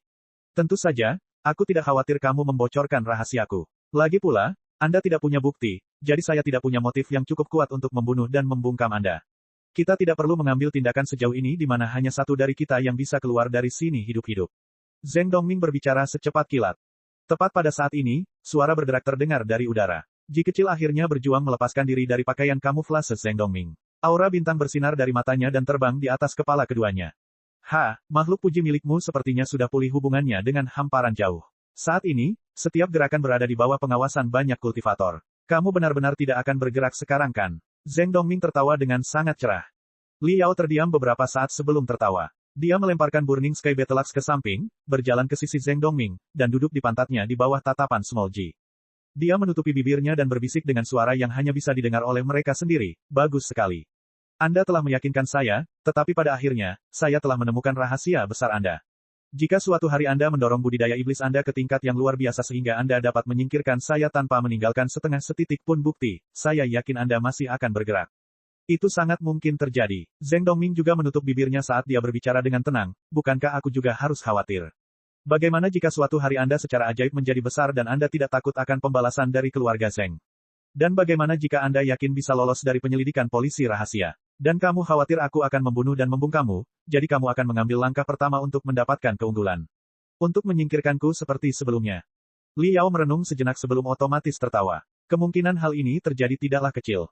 Zheng Dongming meraih lengannya dan menyandarkannya di bawah kepalanya sebagai bantal dengan susah payah. Dia dengan nyaman berbicara dengan mata setengah terbuka, bagaimanapun, saat ini, kita berdua hanyalah umpan meriam yang lemah dan lemah. Mustahil bagi kita untuk membunuh satu sama lain tanpa ketahuan oleh polisi rahasia, jadi sebelum ada di antara kita yang mempelajari keterampilan luar biasa seperti dewa, kita masih bisa berteman, bukan? Kita bahkan mungkin menjadi teman yang pantas untuk ditikam. Tidak perlu menjadi teman yang layak dijadikan pisau. Saya tidak suka bergaul dengan laki-laki, Li Yao berbicara, menjadi teman babi sudah cukup. Kita bisa menjadi kenalan ringan seperti babi dan anjing. Tentu, sahabat babiku tercinta. Terima kasih banyak atas kebaikan Anda menyelamatkan hidup saya. Saya akan memperkenalkan kepada Anda gadis-gadis cantik untuk mengenalnya. Apa tipe favoritmu? Hehehe. Tentunya Anda bukan salah satu orang jujur yang tidak mau dekat dengan seorang gadis dan hanya suka berkultivasi, bukan? Zheng Dongming tersenyum lebar saat dia bertanya dengan nada mesum. Tentu saja tidak. Saya suka gadis murni yang sedikit provokatif. Dan di dalam godaan itu, akan ada sedikit rasa malu padanya, tapi dia sebenarnya menginginkannya di bawah rasa malu itu. Dan apa yang dia inginkan adalah gabungan dari berbagai jenis hasrat dan keinginan yang tak terkatakan. Li Yao berbicara dengan sungguh-sungguh. Mengerti, di hadapan Anda ada seorang wanita murni kelas atas yang kejam diranjang. Itu adalah orang yang cukup umum, aku tahu banyak tentang itu. Jika Anda punya waktu, datanglah ke sekolah kami. Saat dia berbicara, suara Zheng Dongming semakin melemah. Pada akhirnya, kepalanya tergeletak ke samping, dia pingsan. Dia telah menggunakan tenebrum dengan paksa sehingga dia membebani tubuhnya terlalu banyak. Kemudian dia menggunakan sejumlah besar energi mental dalam pertarungan kecerdasan melawan Li Yao. Pikirannya praktis abis. Dia mendorong batas kemampuannya untuk bertahan sampai sekarang. Li Yao beristirahat sejenak, memulihkan staminanya sedikit. Tatapannya berhenti dan tertuju pada arteri leher Zheng Dongming selama beberapa waktu. Mahasiswa Li Yao, mohon tetap berada di titik perbekalan dan jangan bergerak. Penggarap bergegas dengan cepat. Ji kecil tiba-tiba berbicara. Murid Li Yao menyusut sebelum dia mengalihkan pandangannya. Dia menggunakan Chain Sword untuk menopang dirinya sendiri dan berdiri. Seutas rasa ingin tahu muncul di hatinya. Dia terhuyung ke depan kepala kera bermata besar itu. Dan dengan sebuah tendangan, kepala raksasa itu terbalik. Kekuatan tempur kera bermata tiga sebenarnya tidak sekuat itu. Bahkan mutasi pada kera bermata besar tidak mungkin membuat keduanya berada dalam kondisi yang menyedihkan. Keanehan macam apa yang dimiliki kera bermata besar ini hingga berubah menjadi keadaan gila ini? Wajah kera bermata besar itu masih membeku dalam keadaan meringis yang jelek, hanya saja mulutnya, dengan gigi taring bersilang, tidak lagi mengeluarkan bau busuk. Mata aneh yang sangat besar di dahinya tertutup rapat. Jauh lebih bagus untuk dilihat. Li Yao menusukkan pedangnya ke mulut kera bermata besar itu, dengan kuat menahan kepala besar itu ke tanah, dan mengambil belatinya. Baru pada saat itulah dia merasa nyaman untuk berjongkok dan memeriksanya. Tepat pada saat dia berjongkok, mata aneh di dahi kera bermata besar itu tiba-tiba terbuka, mengeluarkan cahaya merah darah yang sangat kuat. Seolah-olah sebilah pisau yang sangat tajam menusuk dengan ganas ke dahi Liao, mencapai ke kedalaman pikirannya yang paling dalam. Sepersekian detik kemudian, nak, bagaimana bisa? Liao merasakan kepalanya kesakitan yang tiada taraf. Jeritan tua datang dari pikirannya yang terdalam. Sosok transparan seseorang dengan rambut putih tua meledak dan hancur, berubah menjadi pecahan yang tak terhitung jumlahnya. Sejumlah pecahan kecil ini terus terbang menuju setiap sudut di kedalaman pikiran Liao. Dan sebagian besar pecahan ini berputar dengan kecepatan gila, menjadi pusaran yang mengamuk. Kesadaran Liao juga terseret ke dalam pusaran pecahan aneh ini. Dia tenggelam dalam kegelapan tanpa akhir. Sesaat sebelum dia tenggelam dalam kegelapan ini, Liao melihat 3 kultivator terbang dengan pedang dan melompat turun dari langit yang dipenuhi awan. Mereka menembak seperti kilat ke arahnya dan Zheng Dongming. Sama dengan sama dengan sama dengan sama dengan sama dengan sama dengan sama dengan sama dengan sama dengan sama dengan sama dengan sama dengan sama dengan sama dengan sama dengan sama dengan sama dengan sama dengan sama dengan catatan penulis dari bab asli sama dengan sama dengan sama dengan sama dengan sama dengan. Teman-teman telah mengajukan pertanyaan di bagian komentar. Karena Puji Kriter milik kompetitor telah kehilangan koneksi dengan pusat pemantauan, bagaimana mereka bisa menghitung poin? Apakah ada artinya kompetisi dilanjutkan? Pertanyaan ini menyebabkan guru sapi menjadi kosong dalam waktu yang lama. Hal-hal yang sering terjadi seperti ini ketika menulis novel. Ada hal yang dianggap logis oleh penulis dan tidak perlu dijelaskan sehingga menyebabkan pembaca merasa penulis belum menjelaskan dengan cukup jelas, sehingga terdapat kontradiksi. Maka guru sapi telah merenungkan hal ini sejak lama dan memutuskan untuk mengubah beberapa hal dengan menambahkan beberapa paragraf penjelasan. Makhluk Puji tidak rusak. Mereka hanya kehilangan koneksi karena guntur dan hujan lebat. Meskipun benar bahwa mereka tidak mampu mengirimkan data ke pusat pemantauan saat koneksi terputus, fungsi Puji Kriter belum tentu menerima pengaruh yang terlalu besar. Dampak terbesar yang akan terjadi akibat badai yang sangat deras ini adalah penundaan. Ini juga berarti bahwa sebagian besar tindakan yang dilakukan oleh pesaing masih dicatat oleh Puji Kriters. Ketika koneksi ke jaringan dipulihkan, mungkin ketika kompetisi berakhir, semua informasi pasti dapat diintegrasikan ke dalam penghitungan poin. Singkatnya, Puji Kriter masih tetap beroperasi. Itu hanya beralih dari mode jaringan ke mode lokal, kehilangan beberapa fungsi. Ini juga alasan mengapa Zheng Dongming pertama kali menutupi penglihatan makhluk Puji sebelum ia meluncurkan seni iblisnya. Cara seperti ini mungkin tidak 100% adil. Tapi pertarungan sesungguhnya adalah seperti ini, diisi dengan berbagai variabel. Sebenarnya, guru sapi tidak bersedia memberikan penjelasan ini di luar cerita utama. Hal ini karena guru sapi percaya bahwa jika karya tulis akhir tidak memungkinkan semua orang memahami apa yang sedang terjadi, maka itu menunjukkan kegagalan penulisnya. Namun terkadang jika setiap detail ditulis secara komprehensif, meskipun jumlah kata bertambah banyak, hal itu akan terlalu mengganggu. Itu akan kehilangan kesan mengalir alami. Ringkasnya, guru sapi akan melakukan yang terbaik untuk menyeimbangkan kedua sisi ini dan menerima masukan berharga dari semua orang.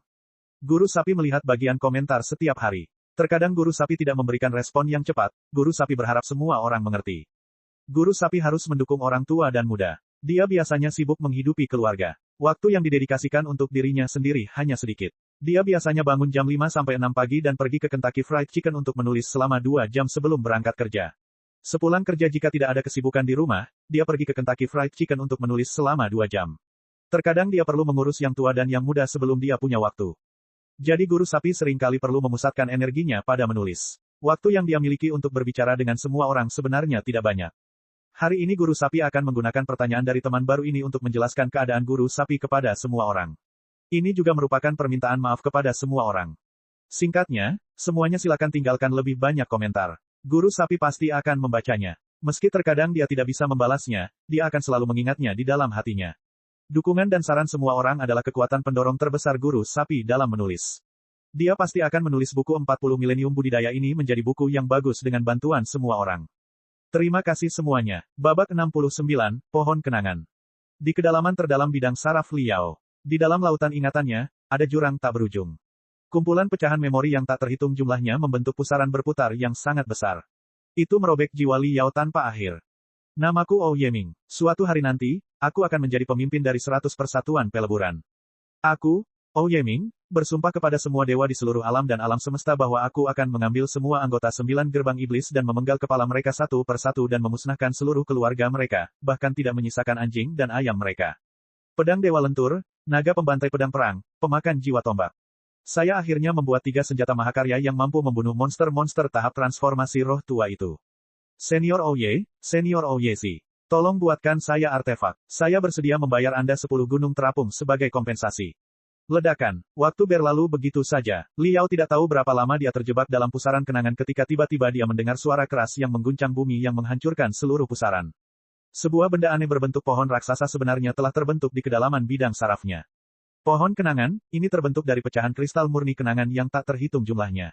Setiap pecahan memori berkedip-kedip dengan pemandangan yang jelas, itu adalah catatan memori kehidupan Ouyezi.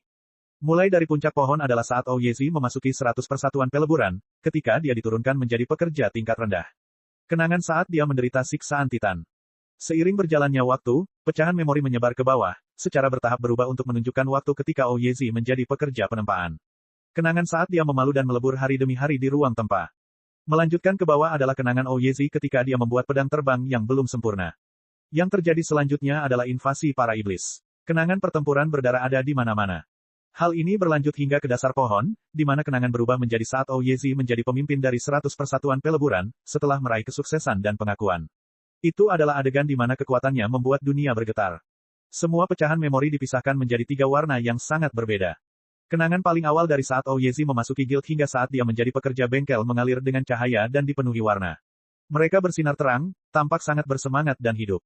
Kenangan ketika Ouyezi berperan sebagai pekerja bengkel di ruang bengkel kurang terang dan bersemangat, namun warnanya tetap beragam. Kedua bagian memori ini menghabiskan hampir 1/10 dari total jumlah pecahan memori. Memori 8/10 yang tersisa hanya terdiri dari 2 warna, hitam dan putih. 1/10 kenangan terakhir benar-benar memudar menjadi kumpulan kabut hitam, kabur bagi mata. Apa ini? Kesadaran Liao melayang dan berada di depan pohon kenangan raksasa. Dia sangat terkejut. Dia tidak pernah berpikir bahwa seluruh hidup Ouyezi akan terungkap dengan cara yang begitu aneh di hadapannya, memungkinkan dia untuk melihat semuanya hanya dengan pandangan sekilas. Aku mengerti sekarang, meskipun Ouyezi gagal merasukiku, jiwanya pasti cukup kuat. Dia tidak menghilang saat itu. Dia benar-benar menyembunyikan dirinya dalam kegelapan di kedalaman pikiranku untuk menunggu kesempatan yang cocok dan meluncurkan kepemilikan kedua. Aku hanya tidak tahu kenapa, tapi ketika kera bermata besar yang bermutasi ini melancarkan serangan mental yang sangat kejam, kera itu langsung menembus bidang sarafku dan benar-benar menghancurkan jiwa Ouyezi, mengubah Ouyezi menjadi pecahan memori yang tak terhitung jumlahnya. Ya, kera bermata besar yang bermutasi ini memiliki tingkat kecerdasan yang sangat tinggi. Setelah saya dipenggal, kebenciannya mencapai puncaknya. Ia menyimpan sisa vitalitasnya untuk serangan mental yang tak terhentikan ini. Jelas sekali, ia ingin membuatku mati atau setidaknya membuatku menjadi terbelakang. Saya tidak menyangka hal itu akan benar-benar membelah jiwa Ouyezi. Pada akhirnya, kedua monster ini menderita kekalahan yang menyedihkan, membuatku mendapatkan beberapa keuntungan. Tapi masalahnya, bagaimana aku memanfaatkan pecahan memori Ouyezi dengan benar? Hatinya tergerak. Kesadaran Liao melayang ke bagian paling atas dari pohon kenangan, dengan hati-hati menelusuri kenangan itu. Segera, dia menemukan pecahan ingatan pada suatu hari tertentu, tepat pada saat Titan mewariskan teknik Palu Chaos Gale 108 tangan kepada Ouyezi. Liao menatap pecahan memori ini dengan penuh perhatian. Tiba-tiba, dia merasakan kesadarannya ditarik oleh suatu kekuatan yang besar. Penglihatannya menjadi hitam dan dia muncul sekali lagi di lapangan latihan besar. Tepatnya hari yang ditunjukkan oleh pecahan memori. Titan yang tampak jahat berdiri tepat di depannya. Tangannya, seukuran palu besi, bergoyang ketika dia meraung, dasar idiot. Dengarkan baik-baik orang tuamu di sini. Hari ini, aku akan mengajarimu semua tangan ke-47, palu penusuk hati. Kedalaman teknik ini berasal dari kata, piercer. Kuncinya adalah membidik melewati tubuh target. Misalnya, jika musuh yang Anda serang berdiri pada jarak setengah kaki dari Anda, maka Anda harus membawanya berdiri 1 kaki dari Anda. Bidik ke belakang tubuhnya dan berikan kekuatan. Lepaskan seluruh kekuatanmu dan meledak melewati tubuh mereka. Jalankan usus mereka sepenuhnya. Ayo datang-datang dan lihat baik-baik semuanya. Lihat bagaimana setiap helai serat ototku bergerak. Liao dengan hati-hati mengamati demonstrasi Titan dengan mata melotot. Palu penusuk jantung adalah salah satu jurus yang lebih rumit dari teknik Palu Chaos Gale 108 tangan. Beberapa kali terakhir pelatihan dalam mimpi keagungan berlalu begitu saja, dia telah melupakan segalanya sepenuhnya pada saat dia bangun. Liao tentu saja tidak akan melewatkan kesempatan untuk menontonnya lagi hari ini. Titan mengambil posisi kuda. Sambil melolong, auranya bergemuruh membentuk sosok humanoid raksasa. Batu pecah di bawah kakinya terciprat secara acak saat kakinya menusuk jauh ke lantai granit. Sementara itu, otot-otot di sekujur tubuhnya menonjol seperti ular beludak yang berserakan.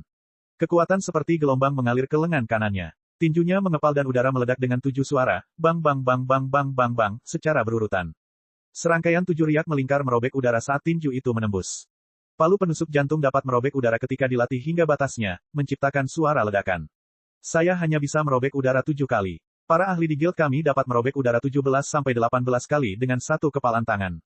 Kekuatan mereka bahkan dapat menembus batu besar, mengubah bagian dalam batu itu menjadi bubuk.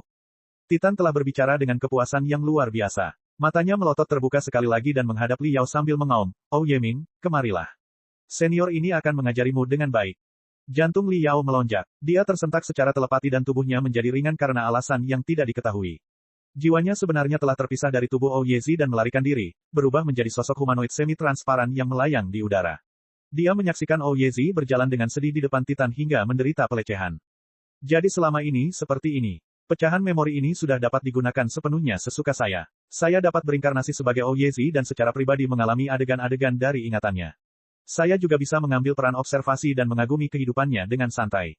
Penemuan ini membuat Liao sangat bersemangat. Di bawah, Titan meledak dengan tinju yang melesat seperti kilat. Ini bukanlah pelatihan, ini adalah alasan untuk melampiaskan amarahnya pada Ouyezi. Liao menyaksikan dengan cemberut dan berbicara dalam pikirannya, tinju ini terlalu cepat, saya tidak bisa melihatnya dengan jelas sama sekali. Bagaimana saya bisa belajar dari ini? Kalau saja saya bisa masuk kembali dan menggunakan gerakan lambat. Dia merasakan penglihatannya berubah ketika pemikiran ini melayang di benaknya. Waktu sebenarnya telah mundur ke setengah menit yang lalu, kembali ke momen ketika Ouyezi baru saja dipanggil oleh Titan untuk maju ke depan.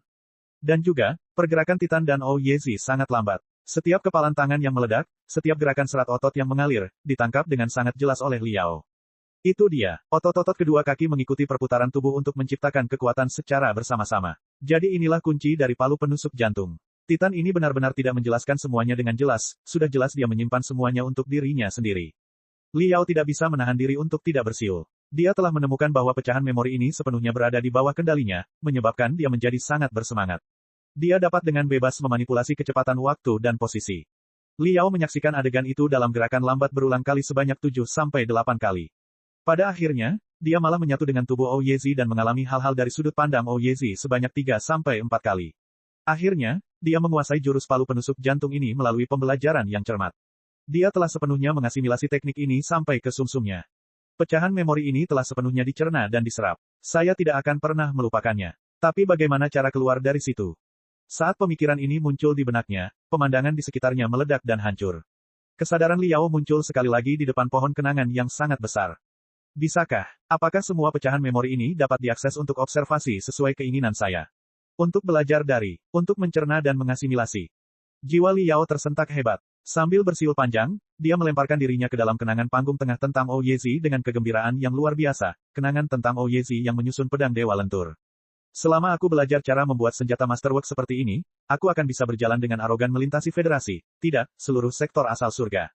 Liao berteriak dan menabrak pecahan memori terlebih dahulu dan suara, klang dang, benar-benar terdengar. Riak hitam muncul di pecahan memori. Jiwanya hampir hancur berkeping-keping. Dia terjatuh dan berguling ke belakang.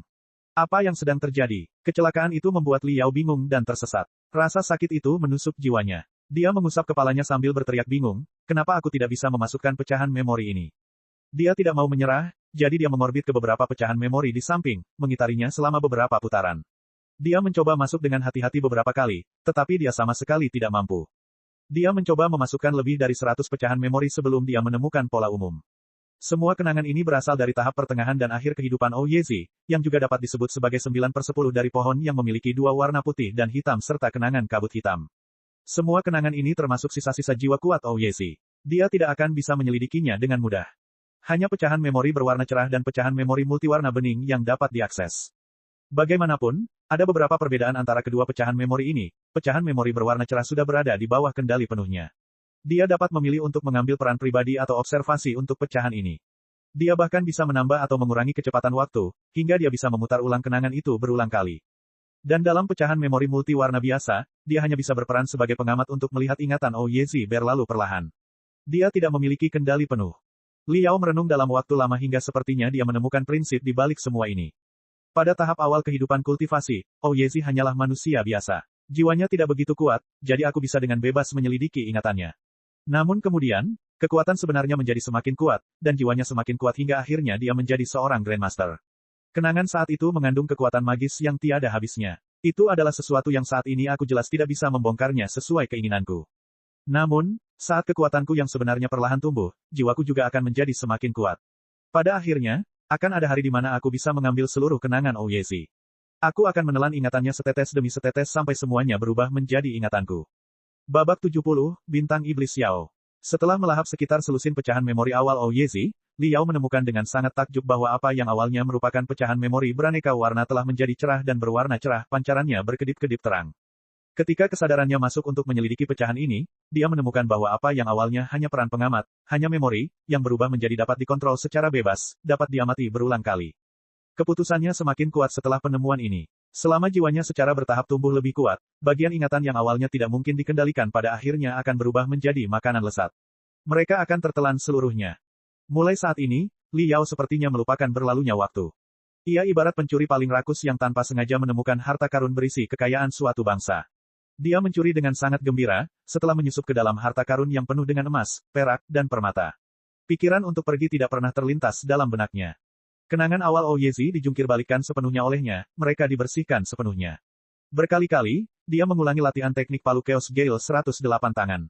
Itu tertanam kuat dalam jiwa Li Yao. Dia tidak akan pernah melupakannya. Dan di dunia nyata, waktu berlalu dengan kecepatan kilat. Seminggu berlalu dalam sekejap mata. Kecelakaan yang terjadi di Pulau Naga Banjir Setan menyebabkan 9 peserta meninggal secara mengenaskan. Salah satu peserta mengalami luka kritis dan mengalami koma. Ini adalah tragedi langka dalam sejarah kompetisi limit Calenge di Federasi. Kompetisi berakhir tiba-tiba karena tragedi ini, dan penyelidikan pun dilakukan. Segera, menjadi jelas bahwa seorang peserta telah melanggar peraturan dengan membawa obat doping ke kompetisi. Kemudian binatang iblis mencuri obat tersebut dan mengalami mutasi yang menakjubkan setelah menyuntikkannya. Namun, pesaing ini dibunuh pada saat pertama oleh Demon Beast. Dia telah menggunakan hidupnya sendiri untuk membayar tindakannya. Dan pedagang yang menjual obat doping kepada pesaingnya ini justru bunuh diri setelah mengetahui hal tersebut. Seluruh masalah ini berakhir dengan catatan yang sama sekali tidak memuaskan. Melalui penyelidikan yang cermat, ditemukan di bengkel bawah tanah penjual ini bahwa obat Ghost Dragon 7 yang dia jual bukanlah obat Ghost Dragon 7 yang asli. Itu sebenarnya adalah campuran yang terdiri dari sisa-sisa beberapa jenis obat doping dan obat penguat. Tidak diketahui jenis komposisi obat tersebut. Hanya tubuh tirani dari binatang iblis yang mampu menahan serangan obat doping palsu semacam ini. Jika siswa itu yang menyuntikkan obat tersebut, maka dia mungkin akan meledak dan mati di tempat. Dalam keseluruhan masalah ini, yang paling membuat orang merasa menyesal, selain kematian 9 peserta, adalah peserta yang mengalami luka kritis, peserta yang mengalami koma, Li Yao. Media berita lokal kota Terapung Sphere merilis serangkaian artikel diskusi berjudul, Bintang Iblis Sekilas Yao. Mahasiswa Li Yao awalnya adalah seorang bintang yang sedang naik daun. Dalam kompetisi limit Calenge baru-baru ini, ia menghasilkan rekor yang belum pernah terjadi sebelumnya, menerima kepentingan kolektif dari 9 universitas elit. Orang muda seperti ini seharusnya memiliki masa depan yang cemerlang, namun karena sebuah kecelakaan, dia kehilangan kesempatan untuk menapaki dunia kultivator. Otaknya menerima serangan mental yang aneh, merobek kelenjar pinealnya hingga hancur, menurunkan aktualisasi kuotiennya hingga 7%, ke level siswa sekolah dasar kelas rendah. Bahkan jika dia sadar kembali, dia mungkin tidak akan bisa berkultivasi lagi. Artikel itu ditulis dengan nada penyesalan yang mendalam. Dan di forum online, netizen pun terlibat dalam berbagai macam diskusi. Cukup banyak orang yang menyesali Li Yao satu demi satu. Sayang sekali, jika kecelakaan ini tidak pernah terjadi, dia mungkin sudah terdaftar secara khusus di salah satu dari 9 universitas elit. Ini sungguh terlalu kejam. Cukup banyak juga orang yang bersuka cita atas kemalangannya. Mereka berbicara dengan kata-kata pedas, siapa yang menyuruh dia sombong seperti ini? Untuk membalik pusat komando masuk tim biru. Dan mengeluarkan beberapa lusin orang dari kompetisi. Betapa hebatnya dia. Dan sekarang kamu tahu, kecelakaan ini baru saja mengirimnya kembali ke tempatnya semula. Namun, bagi sebagian besar orang, ini adalah masalah yang sangat sepele. Berita raksasa hanya bertahan selama 3 hari di era informasi yang eksplosif saat ini. Selain itu, ujian masuk akan segera tiba. Semua orang berlatih dan belajar sampai akhir. Siapa yang masih memperhatikan berita orang lain? Bukankah ini hanya kejatuhan seorang jenius? Dengan federasi yang begitu besar, ada beberapa orang yang kuat, beberapa jenius yang mengalami berbagai macam keadaan, jatuh ke dalam penyimpangan Qi, dimakan oleh binatang iblis, atau dibunuh secara diam-diam dalam pertikaian guild. Berapa nilai Li Yao jika dibandingkan dengan mereka? Setelah beberapa hari ramai, kecelakaan yang terjadi di Pulau Naga Banjir Setan segera tenggelam dalam keheningan. Li Yao, bintang iblis yang sekilas ini, juga dilupakan oleh semua orang. Seminggu kemudian, di rumah sakit pertama kota Terapung Sphere, di unit perawatan intensif. Pot perawatan medis logam raksasa diukir dengan lingkaran dan lingkaran mesin terbang misterius di bagian luarnya, membentuk susunan mesin terbang raksasa. Lebih dari 100 kristal putih krem tertanam di sekitar Glip Arais. Mereka bergetar pelan, mengeluarkan riak yang membuat pikiran seseorang menjadi rileks. Li Yao terbaring tak bergerak di ruang medis. Tubuh yang terbaring di bawah spray putih tampak sangat lemah dan layu. Tabung tersangkut di sekujur tubuhnya. Jimat penenang jiwa menempel di dahinya. Kelopak matanya berdenyut kencang di bawah jimat itu. Dia tenggelam dalam mimpi buruk yang sangat intens. Zhao Sude dan Xie Tingxian berdiri di samping tempat tidurnya. Mereka mendengarkan seorang dokter berjubah putih menjelaskan kondisi Li Yao. Tubuh siswa Li Yao sebenarnya tidak menerima banyak kerusakan, tapi dia terluka akibat serangan mental kera bermata besar yang bermutasi. Akar rohnya terkoyak seluruhnya. Bidang sarafnya telah memasuki kondisi gangguan yang tiada bandingannya. Tubuhnya secara otomatis tertidur lelap untuk melindungi otaknya. Dalam keadaan ini, otaknya seperti lubang hitam yang dengan gila-gilaan menyerap energi dari meridian, anggota badan, dan tulang di seluruh tubuhnya. Lihat, tidak peduli berapa banyak obat penguat dan larutan nutrisi berenergi tinggi yang kita suntikkan ke dalam tubuhnya, tidak ada gunanya. Pikirannya dapat menghabiskan volume energi yang setara dengan volume energi 1 bulan atau bahkan 1 tahun untuk pikiran orang biasa dalam hitungan detik. Dokter berjubah putih itu berbicara dengan penuh kekaguman. Zhao Sude bertanya sambil mengerutkan kening, Dr. Gu, dari pengalaman Anda, kapan siswa Liao akan terbangun pada akhirnya? Juga, akar rohnya telah terkoyak, hanya menyisakan hasil bagi aktualisasi sebesar 7%. Seberapa besar kemungkinan akar rohnya pulih setelah dia bangun? Dokter berjubah putih itu berbicara sambil tertawa pahit, Kepala Sekolah Zhao, saya benar-benar malu. Saya belum pernah menemui keadaan siswa Liao selama bertahun-tahun sejak saya memasuki dunia kultivator. Kera bermata besar yang menyerangnya telah menyuntikkan obat doping untuk bermutasi menjadi bentuk yang bermutasi. Tapi obat doping ini terbentuk dari kekacauan obat-obatan inferior. Tidak ada yang tahu komposisi spesifiknya, dan tidak ada yang tahu seberapa menyesatkan serangan mental kera bermata besar ini. Dan yang lebih tidak diketahui lagi adalah efeknya pada otak seseorang. Dalam keadaan seperti ini, kita hanya bisa menunggu. Kesuraman di wajah Zhao Sude semakin terkonsentrasi. Dia berbicara dengan agak putus asa, Dr. Gu, Anda adalah penyembuh meditasi nomor 1 di kota Tombak Terapung. Anda memiliki akar akademis yang bagus di bidang pikiran. Bahkan kamu tidak mengerti. Dokter berjubah itu berkata, otak manusia adalah organ yang paling rumit dan misterius. Bidang pikiran bahkan lebih merupakan dunia misterius yang tidak dapat dipahami oleh orang biasa. Sejak berkembangnya peradaban penggarap hingga saat ini, kita mengetahui tubuh manusia bagaikan punggung tangan, namun otak tetap merupakan area terlarang yang tidak dapat dipecahkan. Saya telah mencoba memasuki bidang saraf Liao, tetapi saya selalu dihalangi oleh kekuatan liar yang hampir membuat saya turun ke penyimpangan Qi.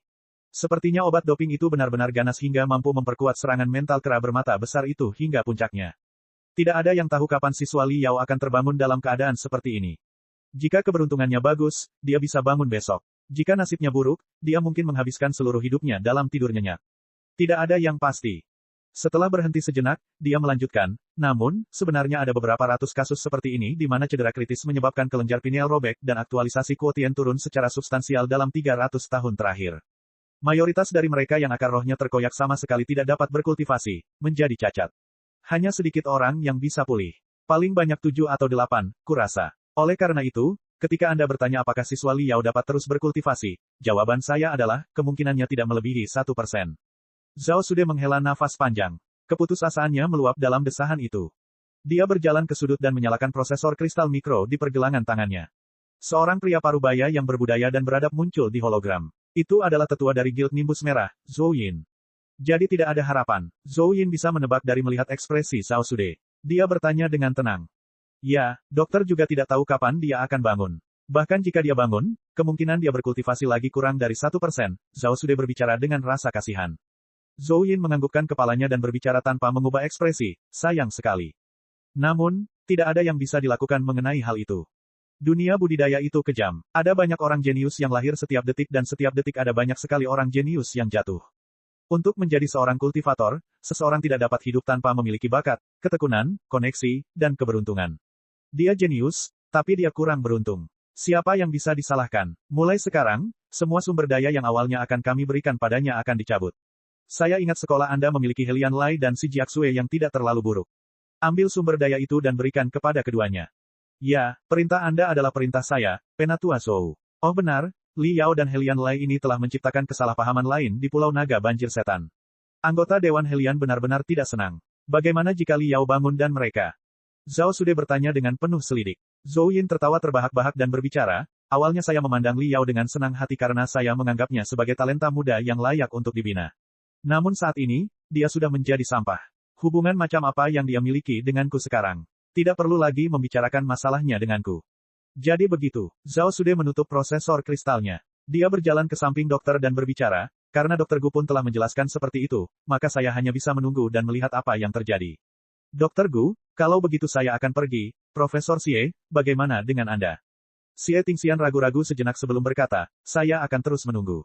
Zhao Sude mengangguk dan menuju keluar. Sesaat sebelum dia keluar dari ruangan, dia berbalik untuk melihat Liao lagi di ruang medis. Ekspresi kepala sekolah Crimson Nimbus kedua, Zhao Sude berubah menjadi sangat dingin, seolah-olah dia sedang melihat tumpukan sampah. Cek cek cek cek cek cek cek cek.